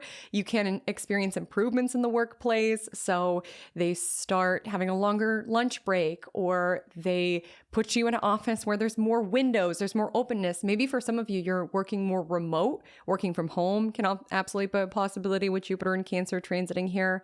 You may get a new position at this time where you do work from home. Some of you, if your workplace has been draining and is literally siphoning from your mind, body, and soul, some of you could free yourself from that environment And with the energy of Jupiter in the 6th house, also investing your energy to what will improve your working world. Some of you may get a pet who's a soulmate, like literally a pet who is soul family. Like you could feel like this fated animal was brought to you, like look in their eyes and be like, I know you from a past life.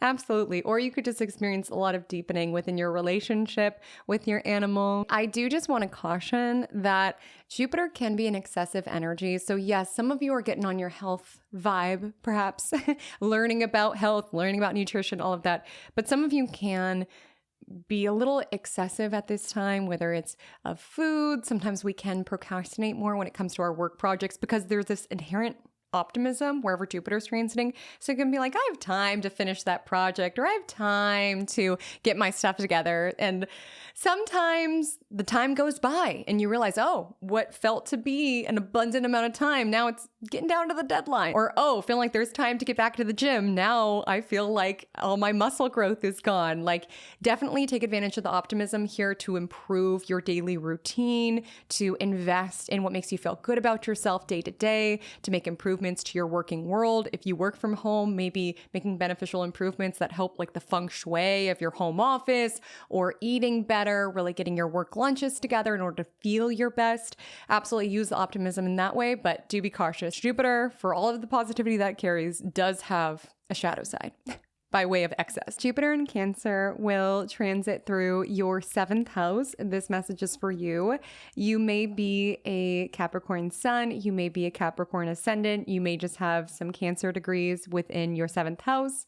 But either way, if it's actual houses or solar houses, Jupiter is expanding the life arena of relationship, partnership, one-to-one contacts, and general public. Let's get into this. You are very magnetic when it comes to people at this time. People like you. People want to be around you. You can manifest through people at this time, where if you're looking for a place to live, it just so happens that the girl that you do yoga with, who always puts her mat next to you, happens to know an off-market deal and hooks you up. You happen to know the maitre d' at the cool new restaurant in town. Like you could just feel like you are gaining a lot through the people that you know, as well as being more abundant as it relates to making new contacts and making new connections. This can be a time of improvement within your relationship. You can go on some sort of romantic vacation with your partner. You can take the next step within a relationship. You can move in together. You can start a family within your connection. You know, these are all decisions that we need a healthy dose of optimism to make. I'm talking to a lot of Capricorns right now. You are very practical. You're very realistic. And we do need to be very optimistic in order to bring a child into the home or in order to merge households, right? Like we know there's going to be challenges ahead, but there is this energy around setting off on this new adventure. If we weren't at least somewhat optimistic about it, we wouldn't do it. So it does tend to be a time that we are feeling more optimistic about our relationship and connection and seeking to grow the union. Some of you could get into couples counseling, and maybe just as a vehicle to improve the closeness, the intimacy, the bond within your connection, within your marriage. I do want to make a note for my coupled Capricorns. I know not all Capricorns, but I want to make a note for my coupled Capricorns before I talk about what this indicates if you are a single Capricorn. With this transit, yes, Jupiter is auspicious. It's positive. But if someone is in a soulless marriage, if someone is feeling lonely in a relationship, if someone's in a relationship that is actively siphoning from you, draining you, this can be a breakup transit. I need to be forthright about this. Jupiter is a time that we can feel very optimistic, yes, about the connection, but also about our life outside of the connection, other suitors, other romantic opportunities. And sometimes it's the boost of optimism that we need in order to get out of a situation that is not serving us. And so it's not that this transit will necessarily miraculously repair your marriage if it is deeply flawed and if it is deeply detrimental for your emotional and mental health. This could actually be the nudge from the cosmos for you to take the steps necessary in order to free yourself from something that is not good for you to a soul level. Now, if you are looking for a partner, you are stepping into an incredibly beneficial time to do just that. This could absolutely be a time that you attract a partner who feels like you've known them from past lives, who feels like a soulmate truly to a deep inner level. This can be a time that you are really nourishing your partnered life. Like this can be a time that you are really prioritizing what you want and putting yourself in the pathway to get it. Like this can be a time that you are really setting yourself up for success. Like, of course, romance and relationships, it requires a different formula than career, than business, than other arenas of life, but it does require your effort. Even with lucky Jupiter energy, I don't want you to think that you're just going to be at your house and the love of your life is going to come knock at the door and be like, I'm here. Like maybe one of you out there. But for a lot of you, you may need to put yourself out there. But the thing about Jupiter in 7th house is that you tend to be in a more social time of your life. And so you can, from that space, attract more soulful connections or connect with more friends of friends or just be outside more often, attracting a partner with relative ease. I mean, sometimes you even have options during this time, my love. Like people may really want to be around you. If you are uninterested in being partnered and being coupled, I do also want to let you know another arena of life that is expanding at this time is your relationship with the general public. If you work your own business, this can be a time that you are attracting lots of clients to you. This can be a time that your influence is growing. There's positive reviews coming in from other people. People are connecting you with other people. This can be a time of word of mouth. And for some of you, you've been building this. Like these are results that are manifesting, yes, but it's built on the soil of the foundational work that you've put in, where if you've been really seeking to build your business, it can be a time that you are reaping the rewards of what you've built through time. Maybe some of you have been waiting for people to start talking about your business or your services. And finally, those results are catching up, coming into existence. People are talking about it. People are excited about it.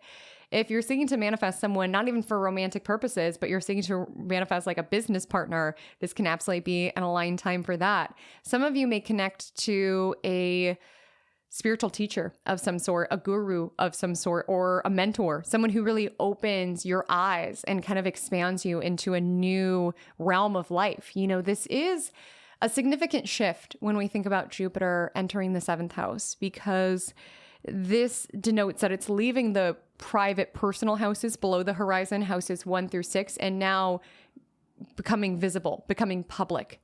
So you are moving into a season of your life in which a lot of the work that you've done is beginning to become more visible. And again, that could have been also work that you've been doing on yourself to really figure out, who am I? What do I want? And maybe that's setting you up to be in the right circumstances to really commit to a partnership. Maybe you've been doing a lot of work and you're seeing the fruits of that labor show up within your marriage. And you're really in this energy within your marriage around, let's grow together. Let's evolve together. Let's grow our family. Let's move. Let's meet our goals. And that's building on the legwork of what's come to be. If you've been building your business, this can be a time around the foundational groundwork has been laid, and now it's a time that people are talking about it. It's out in the world. You're attracting more clients, and it's just ascending upwards. And so it is a significant shift when Jupiter is in your 7th house, and it can be a time that you are more optimistic about your clientele, around your romantic options. This can be a beneficial time for signing contracts. You can definitely secure representation who really looks out for your best interests at this time. Of course, not legal advice. Always go and seek counsel. But I'm saying this can be a beneficial time to seek counsel. This can be a beneficial time to seek a therapist, particularly as it relates to like relationship themes.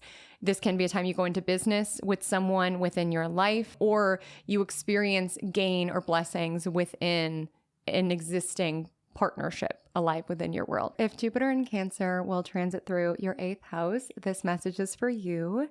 You may potentially be a Sagittarius rising. You may be a Sagittarius sun. You may just have some Cancer degrees in your 8th house. Either way, by either actual houses or solar houses, Jupiter is expanding up opportunities around your spouse's income, around merging, around intimacy. Let's get into this. I firstly want to say, if you have shared resources of some sort, someone is providing for you, someone is supporting you, this can be a time of gain there. Your spouse could get a raise. The family member that supports you could come into some money and give you some. You could get some sort of inheritance at this time. And I don't say that to scare you. I don't want you to think, who's going to pass away? Who's going to leave me an inheritance? I don't want you to feel that way at all. I don't think it's helpful. I don't think it's productive. But this absolutely could be a time that you receive. And that would be my encouragement, is to open yourself up to receive.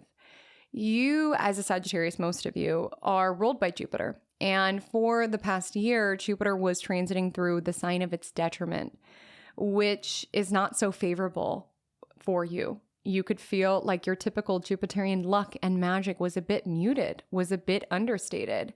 And now Jupiter is leaving territory where it's like, ugh, hate it here, and entering territory where it's like, yes, love it here. 8th house is definitely intense. Like, we'll get into the nuances of it, but I do feel that you will feel like your magic is rebooted, or your synchronicity, your connection with the divine. You could feel like that is restored at this time.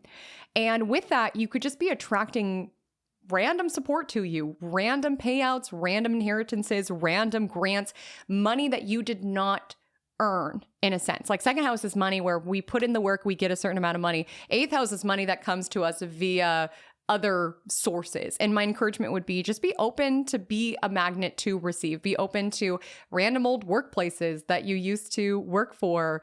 Maybe they got sued and you got some sort of payout check of some sort. Maybe a distant relative passed away and left you a property in Idaho. Who knows? You know, the universe could be orchestrating things in random ways, and you could be a beneficiary in ways big or small. Outside of other people's money, this also can represent support that we receive from others. So you could feel more supported by others. Again, finances is one way that shows up, but you can also experience more intimacy within your life at this time, feeling like people are showing up for you, people feeling like people are helping you out more so, or people are really there to emotionally support you.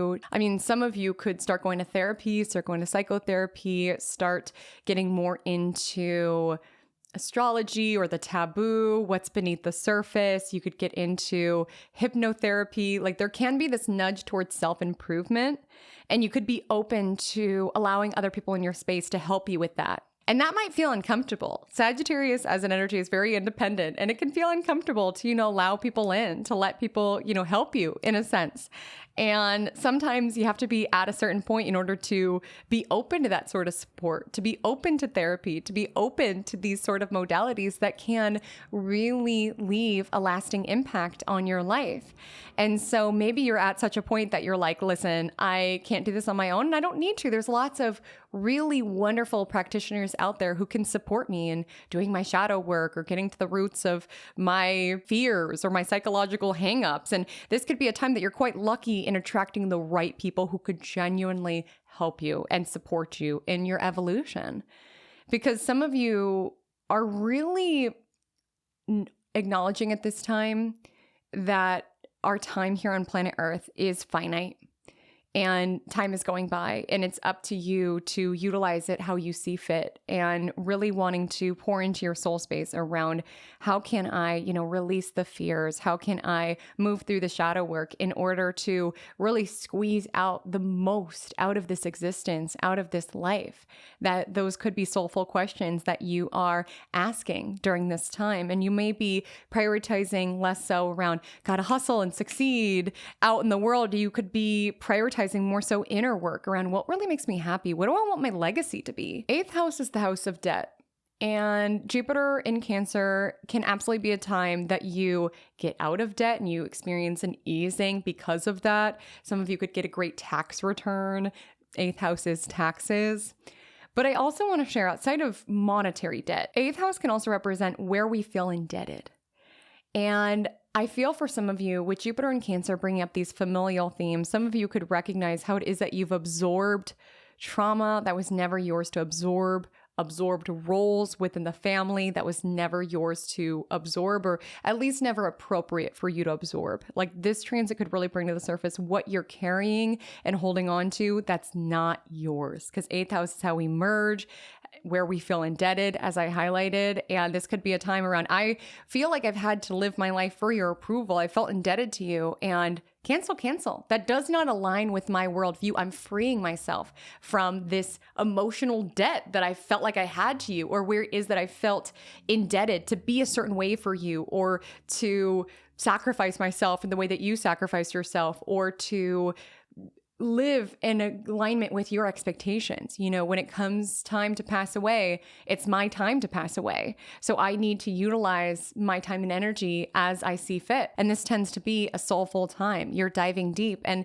for a lot of you, you can find that money is reaching you in very unexpected ways in order to support you doing that deep inner work. If you work a business, this can be a time that you are looking at ways that your money could make you money, like investments, things like this. You could experience some gain as it relates to your investments, or you could be contemplating what you can do to continue to allow money to circulate and grow even without your direct participation in it. You might be craving more freeing up of your time and energy in order to do this shadow work and this transformative work. And you may be more inclined to invest your energy towards passive means that can support you as an individual without you having to hustle and grind, so that you're able to prioritize more spiritual and psychological dimensions of life. I do want to let you know, in some understandings of the eighth house, not all astrological traditions consider the eighth house this, but I will just highlight in some understandings of the eighth house, it's how we merge also like physically in terms of our physicality. And so with Jupiter in Cancer in the eighth house, some of you could be really doing work there as well around what will allow you to feel more safe in those encounters, what will allow you to feel more empowered in those encounters in order to step into physical situations, really honoring your yeses and your nos and honoring that energy of safety. If you're someone who has bypassed those signals of your body around, I don't feel comfortable with this, but you bypass it in order to make the other person happy. This could be a time that you step into empowerment around, no, I want to feel good. I want to feel safe. I want to feel secure. And you can experience a lot of fulfillment as it relates to your physical life, so long as you're nourishing that arena of your life and really prioritizing your capacity to feel safe as you do. If Jupiter in Cancer will transit your ninth house, this message is for you. You may be a Scorpio sun, you may be a Scorpio rising, you may just have some Cancer degrees located in the ninth house. Wherever it is that you fall within those categories, whether Cancer is in your ninth house by actual houses or solar houses, this is a transit to be open to life, be open to growth, be open to put yourself out there. This is an incredibly favorable time that you are stepping into. Ninth house is around travel. And absolutely, some of you could be traveling at this time. You could be traveling to a place that your soul has longed to go. And you just feel drawn there. Like you could just randomly always have this pull around, I want to go to Malta, I want to go to Malta. It is my belief, if you feel randomly magnetized to a place, there's something for you to experience there. And sometimes you go places and you're like, I don't know why, but I feel at home here. Like you could have experiences like that while you are traveling during this period where you're like, I just feel at ease here. I must have lived here in a prior life. Or some of you could travel to your home country, to your country of origin, or just to a place that has ancestral significance and really feel connected to your roots by traveling there. That can absolutely be possible. And with Jupiter in Cancer, it can be very soulful. It could be very healing. It could be very emotionally renewing to travel at this time, to even connect with certain family members abroad or connect with your ancestry abroad. It could really support and unlock a new understanding as it relates to your family, as it relates to your heritage. And even if you cannot travel physically at this time, my encouragement would be travel mentally, travel spiritually. This is a time to be open to life, say yes to life. The universe so deeply wants to co-create with you and to support your growth. And this is a time to meet the universe halfway. It takes saying yes to things that scares you a little bit. It takes saying yes to that trip that scares you a little bit. It means enrolling in that PhD program that scares you a little bit. Like it's being open to growth in every single dimension. It's knowing that that growth that you crave is not possible in your comfort zone. This is the time to get out of your comfort zone. If not physically, by booking that trip, do so mentally. Enroll in higher education, do so spiritually. Start studying astrology, start studying numerology. Like, this is a time to be open to life, say yes to life, expand your mind, expand your soul. And when it comes to these soul enriching experiences, because that's what you're stepping into a period of soul enrichment. And when it comes to this, ninth house is the house of meaning. And so if you have felt like you are just drifting through life, you're like, I don't know what gives me a sense of meaning. I don't know what the purpose of it all is. This is a transit to find out. And that's personal. That's personal to you and your soul and your journey. And this is a time to discover, to play with the universe, to co-create with the universe, to put yourself in the pathway for magical, synchronistic things to occur. So this absolutely could be a time that you connect with a mentor or with a spiritual institution that really clicks for you. You could be really lit up by studying some sort of spiritual modality. It can make things make sense for you and click into place and awaken a whole new level of meaning and significance within your experience.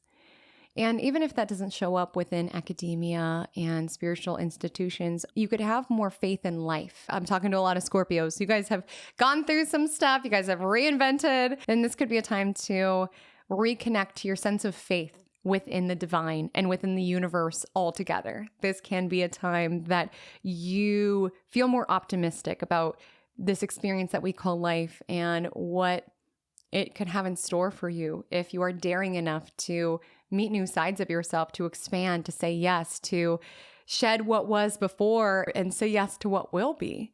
You know, you could have gone through a very transformative period with Jupiter in the 8th house, or at least questioning, what is this life about for me? What do I want my legacy to be? And I always think of, if 8th house is dark night of the soul, I think of 9th house as the dawn after darkness, right? Not that Jupiter in the 8th house is always necessarily this very dark energy, but it does tend to be a soul searching sort of energy.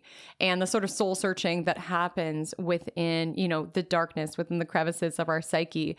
And Jupiter in 9th house is more so soul searching around out in the world, wanting to connect, wanting to learn about different cultures, wanting to learn about different spiritual modalities, wanting to make sense of our place within the world at large. That's Jupiter in the 9th house. So it's less so the soul searching that we do within our own internal landscape and more so the soul searching that we do out in the world. And having this healthy optimism, this healthy sense of meaning around stepping out into the world and saying yes to things and trying new things and coming back to your own personal value system, your own sense of what feels right, of what feels expansive, and allowing that to guide you forward. If you are a Libra ascendant, a Libra sun, or you have Cancer located within the 10th house of your chart, this message is for you. This indicates that either by actual houses or solar houses, Jupiter in Cancer is expanding the territory of career, public persona, reputation. Let's get into this. This can absolutely be a very optimal time for career success. And for a lot of you, if you've been waiting for the results, the recognition to catch up, this is the time that it's coming. And in typical Jupiterian fashion, it's coming in abundance, my love. And it's foundational. It's something that you could have put a lot into. You could have really been nourishing your career and your profession. And this might be a time that you get accolades, you get awards, you get recognized. And some of you might be like, finally, I feel like I've been doing all of this in the background. And with Jupiter in the 10th house, something about your work could be taking center stage at this time. And, Jupiter in Cancer is very soulful. So some of you could feel like you're really making a difference at this time. Maybe that's the awards and the accolades, is you're actually seeing like the generosity that you pour into your work. You're seeing how it's bettering other people's lives. You can really feel intrinsically fulfilled by the work that you are doing. And if you're listening to this and you're like, Haley, Comet, my work feels soulless, Jupiter in the 10th house can be a transit where you do set off on something different, or you do at least put in some steps in order to make a career pivot, like you enroll in some sort of educational program in order to advance within career. This tends to be a time that we do feel more optimistic about our career prospects as a whole. So if you find my soul is not in this, I really do not care about what it is that I'm doing, this can be a time that you do open up your perspective around what could be possible for you and how you want to show up. Because it's not to say everybody has to have a soul alignment with what they do for work. For some people, work is just work for them. But with Jupiter in Cancer, you can absolutely receive not just professional advancement, but also like a soul payout. And maybe it's just feeling proud of yourself. Maybe there's just an energy around, I did that. Like I've become this leader. I've grown this program. I've made this impact on other people. And that's what feeds my soul. Or there could just be an energy around finally feeling validated, finally feeling recognized, finally feeling like you are stepping onto center stage in big ways or small ways. You know, this is a house that that corresponds to visibility. So some of you could get press opportunities. The energy of growth is with you around career. So some transits, career growth is like slow and steady and it takes a lot of energy. You know, you're very magnetic as it relates to career. So are you dreaming big enough? Like this could be a time of business expansion. If you've been wanting to expand into a new niche, or you've been wanting to rebrand, you wanting to expand your offerings, you've wanted to open a new location, that could absolutely be a nudge when it comes to this transit. It's a very open-minded, open soul sort of transit around contemplating what could be possible, how it is that you want to reach the public, and honoring what it took for you to get there, like honoring the mentors who helped you out. If you're online, the followers who helped you get to this place. You know, with Jupiter and Cancer, it's not forgetting to nourish those who nourished you, not forgetting to give back as you continue to climb, you know, up the ladder of success. And this absolutely could be a time that you really are seen as a master of your craft, or you're really getting recognized as being someone who's good at what it is that you do. Some of you could get a promotion. Some of you could level up within career. You could move into this new threshold. You could really be seen as someone very knowledgeable within your industry. And with Jupiter in Cancer, it's just important to not allow all of the enhanced opportunities to take away from what it is that you soulfully require. You know, a lot of you are Libras, so balance is necessary. And yes, with Jupiter in the 10th house, oftentimes there is a quickening, more opportunities. Some of you could even have opportunities to work abroad. Some of you could have opportunities to publish a book. You could start stepping up as a mentor or an educator in some way. There's going to be more opportunities. And it's important to be intentional with opportunities. If you feel absolutely drained and burnt out saying yes to everything, you won't even have time to savor your success. It's not sustainable. You know, Jupiter's in a water sign. We got to circulate the waters, right? We can't just pour all out. We need that to go both ways. We need to nourish ourselves. We need to restore ourselves. So don't feel like you need to say yes to everything, especially if intuitively it doesn't feel to be a fit. If it's not aligned with your brand or it's not aligned with your reputation, don't feel like you need to say yes to everything. And with that, you know, Jupiter is a very positive planet, but it does bring expansion. So with Jupiter in Cancer in the 10th house, there can be an energy where more people are talking about you, and it can make you feel a little uncomfortable, especially if you're used to being behind the scenes. You know, more visibility equals more scrutiny, and that might feel a bit uncomfortable. And that's where it is even more important to really honor your own sacred sanctuary in order to restore your energy. And if you don't work or you're not in the workforce, there can be an enhancement as it relates to your social standing or just like your reputation altogether. You can pour into an altruistic cause, a passion project of some sort, or allow something that's very sacred to be part of what people know about you out in the world. So if there's a cause that you hold dear, allowing yourself to be an ambassador for them or to fundraise for them, really like weaving your own outer reputation with something that holds deep inner significance. If Jupiter in Cancer will make its way through your 11th house in either solar houses or actual houses, this message is for you. You may potentially be a Virgo rising, a Virgo sun, or you may just have Cancer degrees in your 11th house. Either way, by actual houses or solar houses, Jupiter is expanding your community, your audience, your followers, and your impact, really. You are coming off a period where things could have been very busy. You were out in the world, there was opportunities, things in career were growing, they were expanding. Some of you got a promotion, some of you stepped into a new leadership position, some of you experienced a lot of growth with your business. There was a lot of momentum. And that does continue in the 11th house, but it definitely shifts the focus of it, because the energy of 10th house is your reputation and your standing. So it tends to be a time where you're seen as very knowledgeable within your industry. You are seen as very successful in what it is that you do.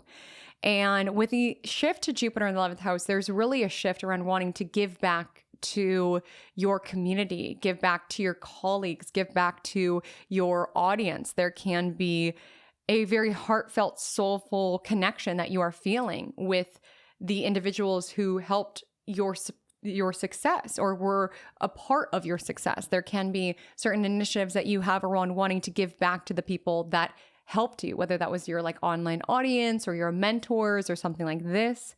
There can also be an enhancement as it relates to your networks, your professional connections. Some of you could join a professional organization at this time. Some of you could make new friends very easily at this time, really attracting soulful new friendships at this time.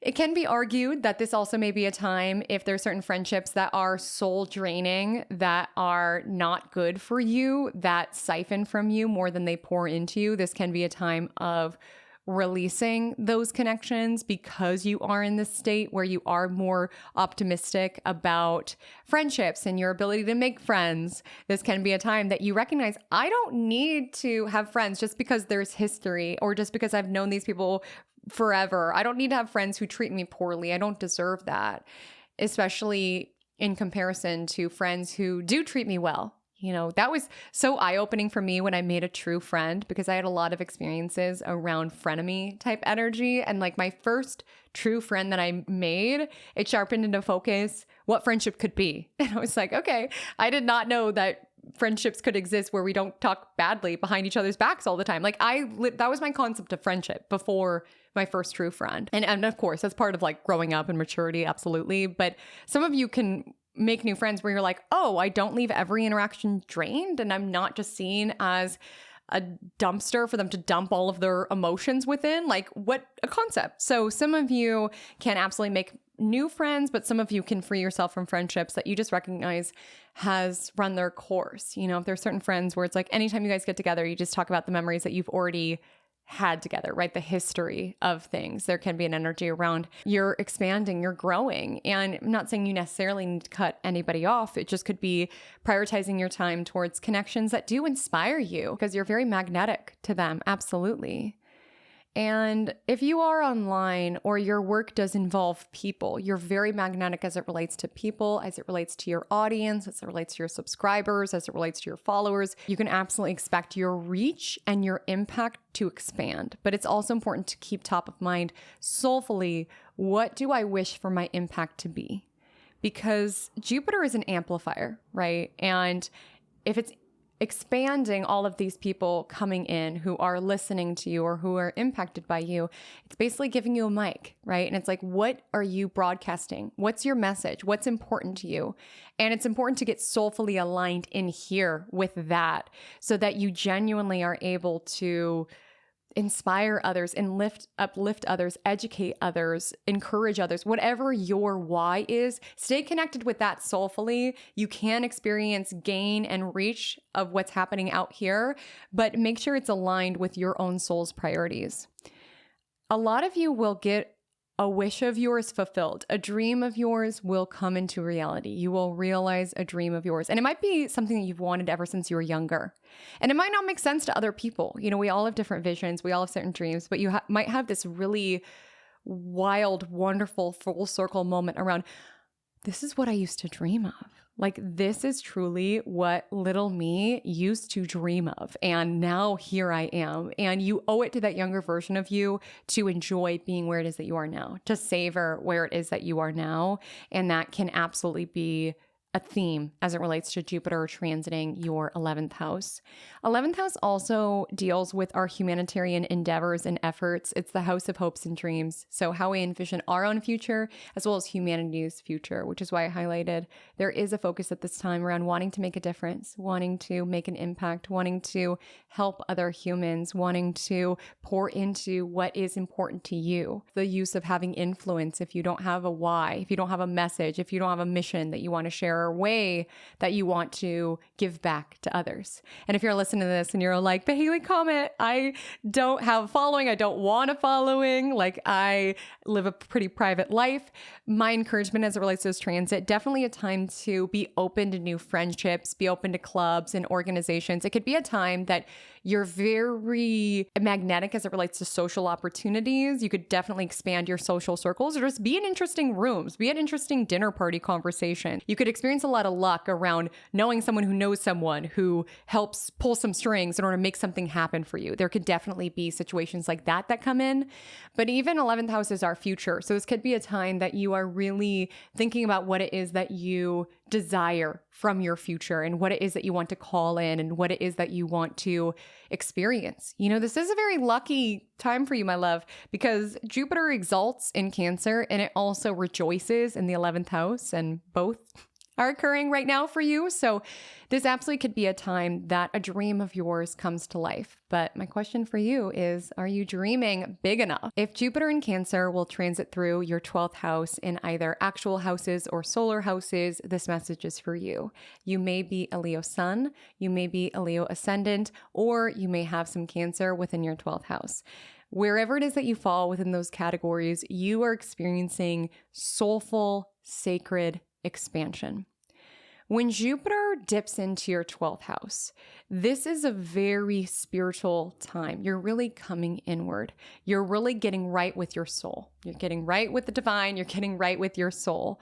Because what's the purpose of having it all out here if we never feel abundant in here? You are prioritizing your abundance in here within your soul. And with that, you may find that you are less inclined to be places that you don't want to be. You know, you're off the heels of a very social, busy, out in the world transit, Jupiter in your 11th house. And now you may find that you're wanting to be at home more. You're wanting to prioritize more sacred spiritual matters. You're wanting to be in solitude more. You're wanting to meditate more. And, you know, I'm talking to a lot of Leos. So typically you like to be visible and out in the world, but really honor the fluctuation of coming within. You know, Jupiter in Cancer has a lot to teach us around honoring the wisdom of all of our fluctuations. And there's a reason you feel inclined to pull your energy back. You know, we need space in order to create. If you feel overwhelmed, your life is so busy, there's so much happening all of the time, it's hard to envision your next season, your next chapter, your next project. We need space to create.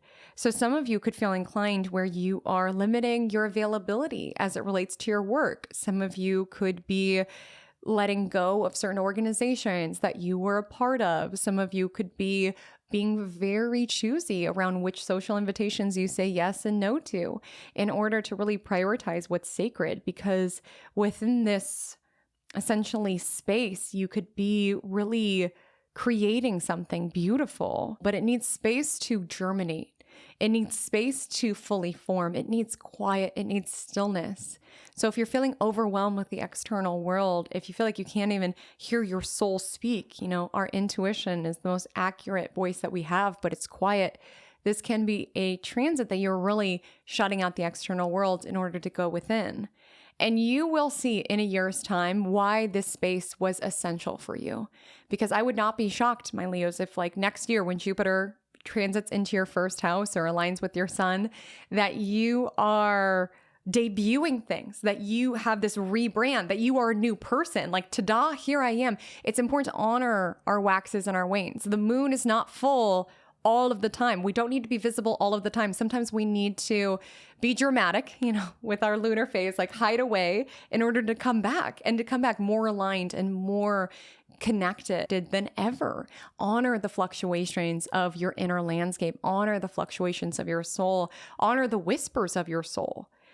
Some of you could be looking at your escapist patterns at this time, the coping strategies that you have learned in an effort to regulate, in an effort to self-soothe your challenging emotions, and really looking at, is this serving me? Some of you could be releasing things, releasing habits that don't serve, releasing parts of your life that don't serve you in order to prepare for what's coming next. Expansion, visibility, that's on the horizon. But it's important to honor the whispers preparing for that. Some of you, in order to prepare for this period of growth and visibility and expansion, some of you may feel more drawn to healing modalities. You could be doing hypnosis. You could be doing any sort of healing modality that helps you connect to your subconscious processing, what's happening beneath the surface, because success and visibility and even fame, they're all amplifiers. They amplify what already exists. And so if you don't get right with your mind and with your soul, when you're out in the world, it'll just amplify what's already there. So some of you are being guided to take this period to get right with your soul, get right with your healing in order to prepare for the period of expansion that's coming in next. So my loves, Jupiter in Cancer is such a soulful shift around really protecting what is private, safeguarding what is sacred, investing in what is intuitive, and really during this transit, allowing your growth to show up in other dimensions, expanding your definition of growth around it doesn't need to show up as more commas in your bank account. It doesn't need to show up around hitting societal milestones. Like, absolutely, if that's part of your journey, celebrate that, bask in that. But anything that's happening out in the world is empty if it's not matched with intrinsic fulfillment, intrinsic joy. Outer situations, milestones, commas in the bank account, they truly will not fulfill us if it's not met and matched by a deep soul nourishment, a fulfillment. Again, if it's a goal that you have intrinsically set for yourself, it will feel incredibly supportive and incredibly aligned. And that's what we're looking for. Yes, outer success. Yes, outer attainment of your goals and ambitions, but met by inner celebration, inner alignment. That's what Jupiter in Cancer is all about. So my loves, if you liked this video, make sure to check out the other content on my channel. I have a weekly horoscope podcast called Magic Monday, where I take you through every week of astrology and how it is that we can co-create with the cosmos in order to experience more magic within our lives. It's available here on YouTube and also as a podcast, anywhere that you listen to podcasts. I also do all signs forecasts, much like this one, as well as yearly sign horoscopes. You could check that out, see how your 2025 is playing out. My Instagram handle is at Haley Comet Astrology. My TikTok is the same. I would so love to connect with you over there. But until we meet again, drink lots of water and stay cosmic.